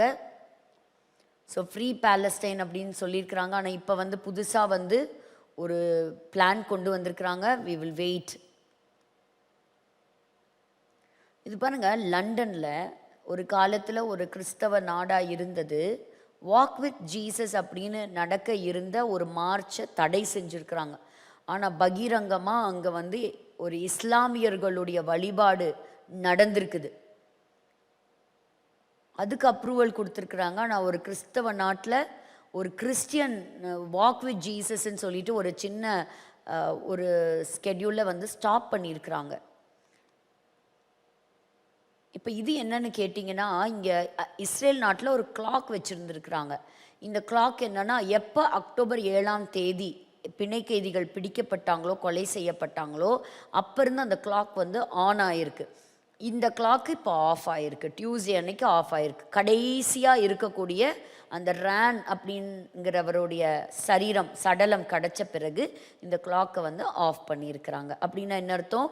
எல்லா ஹாஸ்டேஜஸும் இஸ்ரேல் நாட்டுக்குள்ளே வந்துட்டாங்க அப்படிங்கிறது. ஸோ யுத்தம் ஒரு ஓய்ந்ததுன்னு நம்ம சொல்லலாம். ஸோ இவரை ரொம்ப சந்தோஷமாக கொண்டு வந்திருக்கிறாங்க, ரொம்ப சந்தோஷமாக கண்டுபிடிச்சிருக்கிறாங்க அப்படிங்கிறத நம்ம பார்க்குறோம். அசர்பைஜானில் இருக்கக்கூடிய இஸ்ரேல் எம்பசி தாக்குதல் நடத்தப்பட்டிருக்கு. பாருங்கள், எத்தனையோ ஆப்ஷன்ஸ் கொடுக்குறாங்க ஈரானுக்கு. ஆனால் ஒருவேளை ஈரான் அமெரிக்காவை தாக்க நினச்சா ஈரான்கிற ஒரு நாடே இருக்காது அப்படிங்கிற ஒரு த்ரெட்டான செய்தியும் கொடுத்துருக்கிறார். அலி கமேனியை பொறுத்த வரைக்கும் உள்நாட்டிலேயே அவருக்கு எந்த விதமான ஆதரவும் இல்லை. அங்கே இருக்கக்கூடிய மக்களே வந்து அவருக்கு விரோதமாக தான் இருக்கிறத நம்ம பார்க்குறோம். So he is the person. இந்த வருஷம் எந்த வருஷமும் இல்லாத அளவுக்கு ஒரு குளிரை பார்க்குறோம், பனி மூட்டத்தை நம்ம பார்க்குறோம். இது பாருங்கள், ரஷ்யா த வேர்ஸ்ட் ஸ்னோஃபாலாம் 146 இயர்ஸில் காணாத அளவுக்கு பனி எப்படி வீடுகளை மூடி இருக்குன்னு பாருங்கள். வலது பக்கத்தில் நம்ம பார்க்குறது வந்து கனடா. ஸோ கனடா வந்து கோல்டஸ்ட் பிளேஸ் ஆன் எர்த் அப்படிங்கிறதா இருக்குது. ஸோ நம்ம பார்த்தோம் இல்லையா, எங்கேயோ ரொம்ப வருஷத்துக்கு முன்னாடி, இயேசு கிறிஸ்து பிறக்கிறதுக்கு முன்னாடி, சில 100 வருடங்களுக்கு முன்னாடி ஆன்டியோக்கஸ்ன்னு ஒருத்தன் இருந்தானா, அவன் வந்து யூத ஜனங்களை இப்படி கொடுமைப்படுத்தினானா, அன்னைக்கு அவங்களுடைய தேவாலயத்தை இப்படி அசுத்தப்படுத்தினானா அப்படின்னு சொல்லும்போது, இன்றைக்கும் அந்த அந்தி கிறிஸ்துவினுடைய ஆவி கிரியை செய்கிறத நம்ம பார்க்குறோம். ஸோ என்னுடைய மிகப்பெரிய வருத்தம் என்ன அப்படின்னு சொன்னால், இந்த பாஸ்டரை குறித்ததான ஒரு காரியம்தான். நீங்கள் இந்த பாஸ்டரை குறித்து எத்தனை பேர் பார்த்தீங்க, கேள்விப்பட்டீங்க? ஸோ நம்ம இன்னுமே பாரப்பட்டு மிஷினரிமார்களுக்காக ஜெபிக்கணும். ஸோ பாருங்கள், ஒடிஷாவில் இருக்கக்கூடிய தென்கானல்னு சொல்லக்கூடிய ஒரு டிஸ்ட்ரிக்ட், நிறையா ஹிந்து நேஷ்னலிஸ்ட் அந்த மக்கள் இணைந்து வந்து இவரை தாக்கி, இவரை கூட்டிகிட்டு போய், இவரை கட்டி வச்சு, இவரை அடித்து, மாட்டு சாணத்தை இவரை சாப்பிட வச்சு, இவர் வாய்க்குள்ளே திணிச்சு, இவர் பாஸ்டர் பேர் பிபின் பிஹாரி நாயக். பிபின் பிஹாரி நாயக் எவ்வளோ ஒரு கொடுமையான செயல் இல்லை? அவரை வீட்டிலேருந்து இழுத்துட்டு வந்து அவரை அடித்து, ஆனால் அங்கே எந்த விதமான ஃபோர்ஸ்டு ரிலீஜியஸ் கன்வர்ஷன்லாம் அங்கே நடக்கவே இல்லை. ஒரு சில குடும்பங்களாக இணைஞ்சு ஆண்டவரை ஆராதிச்சிட்டு இருக்கும்போது நடந்த ஒரு நிகழ்ச்சி தான். அவருடைய கழுத்தை சுற்றி செருப்பு மாலையை போட்டு, அவரை மெட்டல் ராடால் அடித்து, சிலர் சொல்கிறாங்க இந்த மாட்டினுடைய அந்த யூரினை அவரை நக்க வச்சாங்கன்னு சொல்கிறாங்க. அந்த இடத்துல ஒரு நிமிஷம் நம்ம வந்து நினச்சி பார்க்கணும், நம்மளை அந்த இடத்துல வச்சு பார்க்கணும். He was so humiliated. அவர் முதல்ல ஒரு இந்தியாவினுடைய பிரஜை. எத்தனை நாடுகள் இந்தியாவை பார்த்துட்ருக்கு. It is a shame act. இதை செஞ்சிருக்கவே கூடாது. இது செய்தது மிக மிக தவறு. நாம் பேசலைன்னா நம்முடைய கிறிஸ்தவ சகோதரனுக்காக யார் பேசுவா? அதனால் ஒருவேளை இதை கவனிக்கிற நீங்கள் பாருங்கள், நம்மெல்லாம் மௌனமாக இருக்கிறோம். இயேசு கிறிஸ்து எல்லா அடிகளும் வாங்கினார். இயேசு கிறிஸ்து மன்னிக்க கற்றுக் கொடுத்தார். நான் ஒரு உதாரணம் நான் சொல்லுவேன் பாருங்கள். பழைய ஏற்பாட்டின் புஸ்தகத்தில் மிரியம், ஆரோன் 2 பேரும் சொந்த சகோதரன் மோசே. ஆனால் மோசே தேவ மனுஷன். அவருக்கு விரோதமாக பேசின அடுத்த நிமிஷம் மிரியாமுக்கு பனிஷ்மெண்ட் வந்தது. எப்படி தெரியுமா? அவளுக்கு குஷ்டம் வந்தது. கோராகின் புத்திரர் மோசேக்கும் ஆரோனுக்கும் விரோதமாக எழும்பின உடனே பூமி பிளந்து அத்தனை பேர்த்தையும் உள்வாங்கிக்கிச்சான். ஒரு தீர்க்கதரிசி ராஜாவுக்கு தீர்க்க தரிசனம் சொல்லும்போது அவன் கையை தான் நீட்டினானா தீர்க்கதரிசிக்கு விரோதமாக. கையை அப்படியே நின்றுச்சு. ஒரு எலிசாங்கிற ஒரு தீர்க்கதரிசியை பார்த்து ஒரு மொட்டைத்தலையான கூப்பிட்டப்போ அங்கிருந்து காட்டுக்குள்ளேருந்து கரடிகள் வந்து அவர்களை கவ்விக்கொண்டு போனது. இப்படி பழைய ஏற்பாட்டில் தேவனுடைய ஊழியக்காரர்களை தொட்டவர்களை தேவன் நியாயம் விசாரித்தார். அதே புதிய ஏற்பாட்டின் காலத்தில் வரும்பொழுது இயேசுவை பார்த்து நக்கலா சொல்கிறாங்க, ஓ இவன் பெயல்செபூல், இவன் பிசாசுகளினுடைய தலைவன், அதனால தான் இவன் பிசாசுகளை துரத்துறான்னு சொல்லும்போது அவங்களுக்கு என்ன பனிஷ்மெண்ட் கிடைச்சது தெரியுமா? அவங்களுக்கு மன்னிப்பு கிடைச்சது. Forgiveness. That is what Christianity teachers. இயேசு கிறிஸ்து மன்னிக்கும்படியாக நம்முடைய சத்துருக்களையும் சிநேகிக்கணுங்கிறத தான் கற்றுக் கொடுத்தார். ஆனால் இந்த தேசத்தில் இயேசு கிறிஸ்துவினுடைய அன்பை பிரதிபலிக்கிற ஊழியத்தை செய்யக்கூடிய எங்களுடைய ஊழிய சகோதரனை இந்த அளவுக்கு அவமானப்படுத்தினவர்கள், கண்டிக்கப்பட வேண்டியவர்கள், நீதிமன்றங்களுக்கு முன்பாக கொண்டு போய் நிறுத்தப்பட வேண்டியவர்கள், அவர்களுக்கு தகுந்த தண்டனை கட்டாயம் கிடைக்கணும். இது மறுபடியும் தேசத்தில் எங்கேயும் நடக்கக்கூடாது. எல்லாருக்கும் ஒரு பாதுகாப்பு வேணும். மைனாரிட்டி பீப்புளுக்கு ஒரு பாதுகாப்பு வேணும். ஆனால் ரொம்ப பாருங்கள், அவரை கட்டாயப்படுத்தி ஹிந்து ஸ்லோகன் எல்லாம் சொல்ல வச்சுருக்குறாங்க, சொல்லுங்கன்னு மிரட்டி இருக்காங்க. ஆனால் அவங்க ஒய்ஃப் வந்தனா அவங்க சொல்கிறாங்க எனக்கு ரொம்ப சந்தோஷமாக இருக்குது, எனக்கு பெருமையாக இருக்குது. எவ்வளோதான் வந்து அந்த போலீஸ் வந்து அவங்களுக்கு அப்படிப்பட்ட ஒரு அச்சுறுத்தல் கொடுத்தாலும் அவர் வந்து அந்த ஹிந்து ஸ்லோகன்ஸ் எதுவுமே அவர் சொல்லவே இல்லை அப்படின்னு. அவங்க போய் போலீஸ் ஸ்டேஷனில் கம்ப்ளைண்ட் கொடுத்துருக்காங்க. இமீடியட் ஆக்ஷன் எதுவுமே நடக்கலை. இதை விட ஒரு கொடுமையான விஷயம் என்ன அப்படின்னா, தாக்குதல் நடத்தினவங்க மேலே கேஸ் ஃபைல் ஆகலை, ஆனால் இந்த பாஸ்டர் மேலே எஃப்ஐஆரை போட்டிருக்கிறாங்க. அவர் ஒரு பாவப்பட்ட ஒரு மனுஷன். ஆனா பாருங்க, எல்லாத்துக்கும் மேல அவர் நேத்து சொல்லியிருக்கிறாரு, ஐ forgive those who assaulted me. இது எவ்வளவு பெரிய ஒரு கேவலமான ஒரு செயல். This is humiliating. This is very much humiliating. அந்த இடத்துல நான் என்ன வச்சு பார்த்தேன், அந்த இடத்துல நான் இருந்திருந்தா எப்படி நான் அதை பேர் பண்ணியிருப்பேன். இப்படி கூட்டிட்டு போய் நம்மளை அன்னைக்கு அங்கே இருந்த பரிசுத்த வேதாகமத்தை சுட்டெரித்திருக்கிறாங்க, அதை கிழிச்சு போட்டிருக்கிறாங்க. ஒரு பாதுகாப்பற்ற ஒரு தேசமாக மாறி இருக்கு. This is a democratic country. This is a democratic country. நான் பேசாவிட்டால் என்னுடைய கிறிஸ்தவ சகோதரனுக்காக யார் பேசுவார்? அந்த ஒரே ஒரு எண்ணத்தில் தான் நான் இன்னைக்கு இந்த காரியத்தை நான் வைக்கிறேன். பாருங்க, அவருக்கு ஆண்டவர் எவ்வளோ ஒரு அன்புள்ள ஒரு இருதயத்தை கொடுத்துருக்கிறார் பாருங்க. I forgive those who assaulted me. Pastor Nayak, Odisha. Brutally he is attacked. நிறைய பேர்த்த ஊரை விட்டு துரத்தி இருக்கிறாங்கங்க, கிராமத்தை விட்டு துரத்தி இருக்கிறாங்க, அவங்களுடைய பொருட்கள் எல்லாத்தையும் அவங்க பறிச்சிருக்கிறாங்க. அவங்க பாருங்க, இயேசு கிறிஸ்து சிலுவையில் தொங்கும் பொழுது அவர் சொன்ன முதல் வார்த்தை என்ன தெரியுமா? பிதாவே, இவர்களுக்கு மன்னியும், இவர்கள் செய்வது இன்னதென்று. ஆனால் வசனம் சொல்லுது, தன் பாவத்தை அறிக்கையிட்டாதான் மன்னிப்பு. அன்கன்ஃபெஸ்டு சின்ஸுக்கு மன்னிப்பு கிடையாது. நான் செய்வது தவறுன்னு சொல்லி உணர்ந்து மன்னிப்பு கேட்டாதான் எனக்கு மன்னிப்பு. இயேசு கிறிஸ்து சகல பாவங்களையும் நமக்கு மன்னிக்க போதுமானவர். இயேசு கிறிஸ்து நம்முடைய பாவங்களை மன்னிக்கிறார். ஆனால் இயேசு கிறிஸ்து சிலுவையில் இருக்கும்போது இயேசு கிறிஸ்துவை நக்கல் அடித்தவர்கள், கன்னத்தில் அறைந்தவர்கள், முற்கிரீடம் வைத்தவர்கள், கரங்களிலும் கால்களிலும் ஆணிகள் போட்டவங்க எல்லாத்தையும் இயேசு கிறிஸ்து அவங்களுடைய பிழையை, அவங்களுடைய தப்பிதங்களை அவர் ஒத்துக்கிறதுக்கு முன்னாடியே மன்னித்தார். ஆனால் வசனம் சொல்லுது, முதல்ல உன் பாவத்தை நீ அறிக்கையிடணும். ஆனால் அறிக்கையிடுவதற்கு முன்பாகவே இயேசு கிறிஸ்து அந்த மன்னிப்பை வழங்கினார். ஸோ அப்படிப்பட்ட ஒரு நல்ல ஒரு தேவன். ஸோ நிச்சயமாக இந்த பாருங்க, இன்னைக்கு அதை தான் யோசித்து பார்த்துருந்தேன். இப்படிப்பட்ட ஒரு நிகழ்ச்சி வேறு எங்கெங்கேயோ நடந்திருந்தா எத்தனையோ ஆர்கனைசேஷன்ஸ் கூட்டு எழும்பி இருப்பாங்க, எங்கெங்கேயோ ஸ்ட்ரைக்கு நடந்திருக்கும், எதோ நடந்திருக்கும். ஆனால் எல்லாருமே அமைதியாக இருக்கிறது எனக்கு ரொம்பவே ஒரு பாரமாக இருந்தது. நிச்சயமாய் கர்த்தர் நியாயம் விசாரிப்பார். மனுஷனுடைய சத்தம் வருதோ இல்லையோ, ஆனால் கர்த்தர் நியாயம் விசாரிப்பார். ஸோ இன்னைக்கு ஒரு காரியத்தை நான் பதிவு செய்ய விரும்புகிறேன். On behalf of the pastor, on behalf of everybody, on behalf of me. So எல்லாரும் சார்பில் இன்றைக்கி எத்தனையோ போர்ட் ஆஃப் பீஸ்ன்னு சொல்லி ஒரு சமாதானத்தின் உடன்படிக்கையெல்லாம் நம்ம பேசிகிட்டு இருக்கிறோம். ஆனால் இந்த பாஸ்டர் பிபின் பிஹாரி நாயக்குக்கு நடந்த ஒரு கொடுமைக்காக எத்தனையோ மாநிலத்தினுடைய சீஃப் மினிஸ்டர்ஸ், பல தலைவர்கள் கண்டனம் தெரிவிச்சிருக்கிறாங்க. எவ்வளோ ஒரு அசிங்கம் நினச்சி பாருங்கள், எவ்வளோ ஒரு அருவருப்புன்னு நினச்சி பாருங்கள். ஒரு ஊழியக்காரனை இந்த மாதிரி செய்யலாமா? ஒரு தேவனுடைய ராஜ்யத்தின் பணியை செய்யக்கூடிய ஒரு ஊழியக்காரர். நம்ம எல்லாம் அவருடைய ஊழியத்தில் நம்ம இருக்கிறோம். அவருக்காக நம்ம நம்முடைய சத்தத்தை பதிவு செய்ய வேண்டியது ரொம்ப அவசியம். we have to be the voice for the voiceless. பேச முடியாதவர்களுக்காக நாம் பேச வேண்டும். அவர்களுக்காக நாம் நம்முடைய வாய்களை திறக்க வேண்டும்.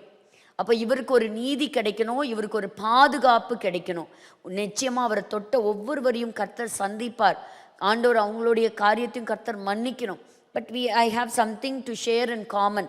இன்னைக்கு அதை எல்லா இடங்களுக்கும் போகணும் அப்படின்னு சொல்லிட்டு ஒரு சின்ன ஒரு கண்டென்ட் பாஸ்டருக்காக ஒரு ஹிந்தியில் I just want to submit this on behalf of Pastor Bipin Bihari. आज मैं आपका ध्यान ओडिशा में हुई एक बहुत ही गंभीर और दुखद घटना की ओर दिलाना चाहती हूँ. इस घटना में एक ईसाई पादरी को जबरदस्ती गोबर खिलाया गया. इतना ही नहीं, उनके गले में चूतों की माल पहनाई गई, उन्हें गंदा नाली का पानी पिलाया गया और पवित्र धर्म ग्रंथों को जलाया गया है. इस संबंध में उनकी पत्नी ने पुलिस में शिकायत भी दर्ज कराई, लेकिन अफसोस की बात है कि अब तक कोई ठोस कार्रवाई नहीं हुई है. यह घटना भारत जैसे लोकतांत्रिक देश में हुई है. It's a democratic country. जहां माननीय प्रधानमंत्री जी नरेंद्र मोदी जी से के नेतृत्व में देश चल रहा है, अंडर हिज लीडरशिप हमें अपने देश पर गर्व है। लेकिन ऐसी घटनाएं हमारे समाज, संविधान और देश की छवि को गहरी ठेस पहुंचाती है। यीशु मसीह संदेश प्रेम, दया और सहनशीलता सिखाते हैं। इसके बावजूद उस पादरी को अपमानित किया गया और उन्हें तथा उनकी पत्नी को चर्च से बाहर निकाल दिया गया। दुर्भाग्य से इस मामले में अब तक न्याय व्यवस्था की ओर से भी कोई ठोस कदम नहीं उठाया गया है, जिससे लोगों में निराशा और गहरा आक्रोश बढ़ रहा है। अगर ऐसी ही घटना किसी और धर्म के व्यक्ति के साथ हुई होती तो अब तक एनआईए जैसी एजेंसियां सक्रिय हो गई होती, लेकिन इस मामले में ऐसे नहीं हुआ। चर्च पर हमला किया गया, ईसाइयों को मार गया और यह घटना भीड़ द्वारा हिंसा जैसी बन गई, फिर भी कोई सख्त कार्रवाई नहीं हुई। मैं यह पूछना चाहती हूँ कि उस पादरी के साथ ऐसा अमानवीय व्यवहार क्यों किया गया? क्यों किया गया? क्या सिर्फ इसलिए कि वह ईसाई है? ग्राहम स्टेन्स और उनके बच्चों के साथ जो हुआ वह आज भी हमारे देश के लिए एक शर्मनाक अध्याय है। ये तो शर्मनाक अध्याय है। यह घटना हमारे संविधान और देश के मूल्यों के पूरी तरह खिलाफ है। माननीय प्रधानमंत्री जी, आप दुनिया में कहते हैं भारत सभी धर्मों का सम्मान करता है, लेकिन देश के अंदर अल्पसंख्यकों के साथ ऐसा व्यवहार क्यों हो रहा है? अल्पसंख्यकों के साथ ऐसा क्यों हो रहा है? क्या उनका दर्द और तकलीफ मायने नहीं रखती? लोकतंत्र में सभी नागरिक बराबर होते हैं, चाहे उनका धर्म कोई भी हो। देश केवल दिखावे से महान नहीं बनता, बल्कि कमजोर और पीड़ित लोगों की रक्षा करने से महान बनता है। मणिपुर और अन्य राज्यों में ईसाइयों पर हो रहे अत्याचार किसी से छिपे नहीं हैं। चर्च तोड़ गए, लोगों को मारा गया और पादरियों को अपमानित किया गया। यह सब प्रशासन की जानकारी में होने के बाद भी ठीक से रोक नहीं किया। वो तो ठीक से रोक नहीं गया।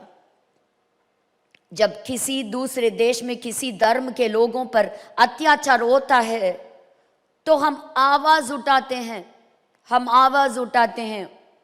लेकिन जब अपने ही देश में ऐसा होता है तो हम चुप क्यों हो जाते हैं? हम चुप क्यों हो जाते हैं? बाइबल में 2 कोरिन्थियंस 10:4 में कहा गया है, हमारी लड़ाई शारीरिक नहीं बल्कि आत्मिक है। शारीरिक नहीं बल्कि आत्मिक है। फिर भी आज ईसाई समाज को हिंसा, नफरत और अपमान सहना पड़ रहा है, जो अत्यंत दुखद है। आज आम नागरिक यह सोचने को मजबूर है कि उसका कर्तव्य क्या है और क्या उसे अन्याय के खिलाफ आवाज उठानी चाहिए। धर्म परिवर्तन कोई अपराध नहीं है और किसी भी व्यक्ति को उसके विश्वास के कारण अपमानित नहीं किया जाना चाहिए। मैं माननीय प्रधानमंत्री जी नरेंद्र मोदी जी और गृह मंत्री जी अमित शाह जी से यह अपेक्षा करती हूँ कि वे इन गंभीर और अमानवीय घटनाओं पर तुरंत संज्ञान ले। अब तक जो न्याय नहीं हुआ है वह शीघ्र किया जाए और दोषियों के खिलाफ कठोर कार्रवाई सुनिश्चित की जाए। हमारा विश्वास है कि ईश्वर सब कुछ देख रहे हैं और प्रत्येक व्यक्ति को अपने कर्मों का उत्तर देना होता है। इसीलिए हम आपसे न्याय, सत्य और मानवता के पक्षा में सही और निष्पक्ष कदम उठाने की अपेक्षा करते हैं। अगर हम सब मिलकर प्रार्थना करें तो हमें विश्वास है कि ईश्वर हमारे साथ है। जो दुख और कष्ट हम आज झेल रहे हैं वे स्थायी नहीं है। जो लोग ऐसे कायरतापूर्ण और अमानवीय कार्य करते हैं उन्हें अपने कर्मों का फल अवश्य मिलेगा। बाइबल में ये तो कहा गया है पाप की मजदूरी मृत्यु है, लेकिन ईश्वर का वरदान यीशु मसीह में अनंत जीवन है। पाप की मजदूरी मृत्यु है, लेकिन ईश्वर का वरदान यीशु मसीह में अनंत जीवन है। हम इस विश्वास के साथ न्याय, शांति और सत्य की आशा करते हैं। धन्यवाद। I would like to bring to your notice again, so the act is very much humiliating and action should be taken against everybody who have come against this pastor, the pastor Bipin Bihari Nayak. கண்டிப்பாக அங்கே இருக்கக்கூடிய மிஷினரிமார்களுக்கு ஒரு பாதுகாப்பு வரணும். இந்த இந்திய தேசத்தில் எத்தனையோ விதமான மாற்றங்கள், முன்னேற்றங்கள் மிஷினரிகள் மூலமாக தான் கிடைச்சிருக்கு. அதெல்லாம் நம்ம நினச்சி பார்க்கணும். So we live in a democratic country. இப்போதான் நம்ம 77வது சுதந்திர தினத்தை நம்ம கொண்டாடி இருக்கிறோம்.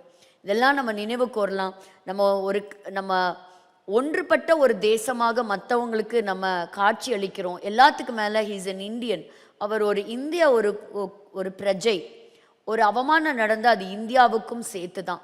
உலகத்தில் எங்கேயுமே எந்த ஒரு மனுஷனையும் இந்த அளவுக்கு இழிவுபடுத்தவே மாட்டாங்க. இப்படி இழிவுபடுத்தப்பட்டது கண்டிக்கக்கூடாது. ஸோ இதை நம்ம ஞாபகம் வச்சுக்கலாம். சபைகளும் இணைந்து அப்படிப்பட்ட தேவ மனுஷர்களுக்காக ஜெபிக்க வேண்டியது அவசியம். நம்ம எல்லாரும் கண்களை மூடி நம்ம ஜெபிக்கலாமா?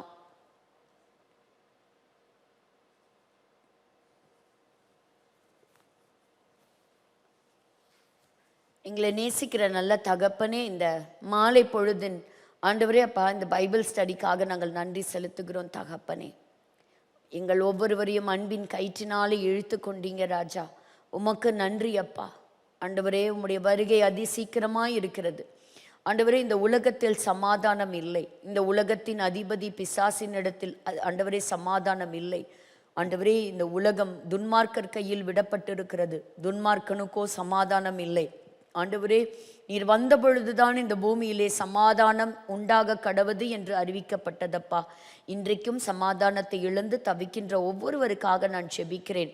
ஆண்டவரே, உம்முடைய சமாதானம், தேவன் தரக்கூடிய அந்த புத்தி கெட்டாத சமாதானம் ஆண்டவரே ஒவ்வொரு வீடுகளுக்குள்ளாக, ஒவ்வொருவருடைய உள்ளத்துக்குள்ளாக கடந்து போகட்டும் அப்பா.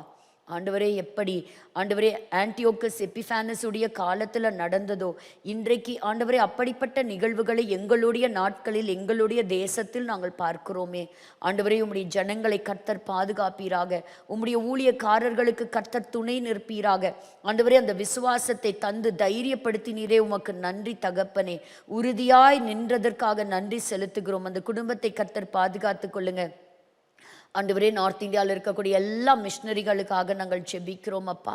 உம்முடைய ராஜ்யத்தின் ஊழியத்தை செய்கிறாங்க. எல்லா பயத்திற்கும் விலக்கி யோசுவாவோடு கூட இருந்த தேவன் ஆண்டவரே, திகையாதே, கலங்காதே, பயப்படாதே, நான் உன் தேவன், நான் உன்னோடு கூட இருக்கிறேன் என்று சொன்ன தேவன் உம்முடைய வார்த்தையை அனுப்பி அவர்களை தைரியப்படுத்தி கர்த்தர் பாதுகாத்து நடத்துவீராகப்பா.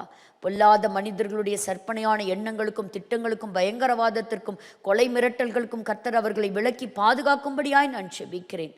ஆண்டவரே அப்பா, உம்முடைய சுவிசேஷம் தேசமெங்கும் பரவி செல்லட்டும். கர்த்தர் நல்லவர், இயேசு நல்லவர், அவர் அன்புள்ளவர் என்கின்ற நற்செய்தி ஆண்டவரே இந்த தேசம் முழுவதும் பரவி செல்லட்டும். கூடி வந்திருக்கிற ஒவ்வொருவரையும் கர்த்தர் ஆசீர்வதிங்க. இன்றைக்கு இந்த செஷனுக்காக உழைத்த ஒவ்வொருவருக்காக நான் நன்றி செலுத்துகிறேன். அவர்களையும் ஆசீர்வதிங்க. கர்த்தருக்கு சித்தமானால் மறுபடியும் நாங்கள் கூடி வந்து கர்த்தாவே ஆண்டவரை இன்னும் காரியங்களை கற்றுக்கொள்ள எங்களுக்கு கிருபை தாரும். இயேசு கிறிஸ்துவின் மூலம் ஜெபிக்கிறோம் எங்கள் ஜீவனுள்ள நல்ல பிதாவே, ஆமேன். எல்லாரும் சேர்ந்து சொல்லலாம். என் ஆத்துமாவே கர்த்தரை ஸ்தோத்திரி, என் முழுவலுமே அவர் பரிசுத்த நாமத்தை ஸ்தோத்திரி. என் ஆத்துமாவே கர்த்தரை ஸ்தோத்திரி, கர்த்தர் செய்த சகல உபகாரங்களையும் மறவாதே, ஆமீன். இந்த ஸ்கிரிப்டை எனக்கு ரொம்ப அழகாக ப்ரிப்பேர் பண்ணி கொடுத்த சிஸ்டருக்கு நான் நன்றி செலுத்துகிறேன். சிஸ்டர் ஜாய்ஸ் அவங்களுக்கு நான் என்னுடைய நன்றிகளை நான் செலுத்துகிறேன். தொடர்ந்து நம்ம ஜெபிப்போம். நம்முடைய ஜெபங்களிலும் அந்த ஊழியர்களுக்காக நம்ம ஜெபிக்க மறக்க வேண்டாம். God bless you. Wishing you all a very happy week and a blessed good night.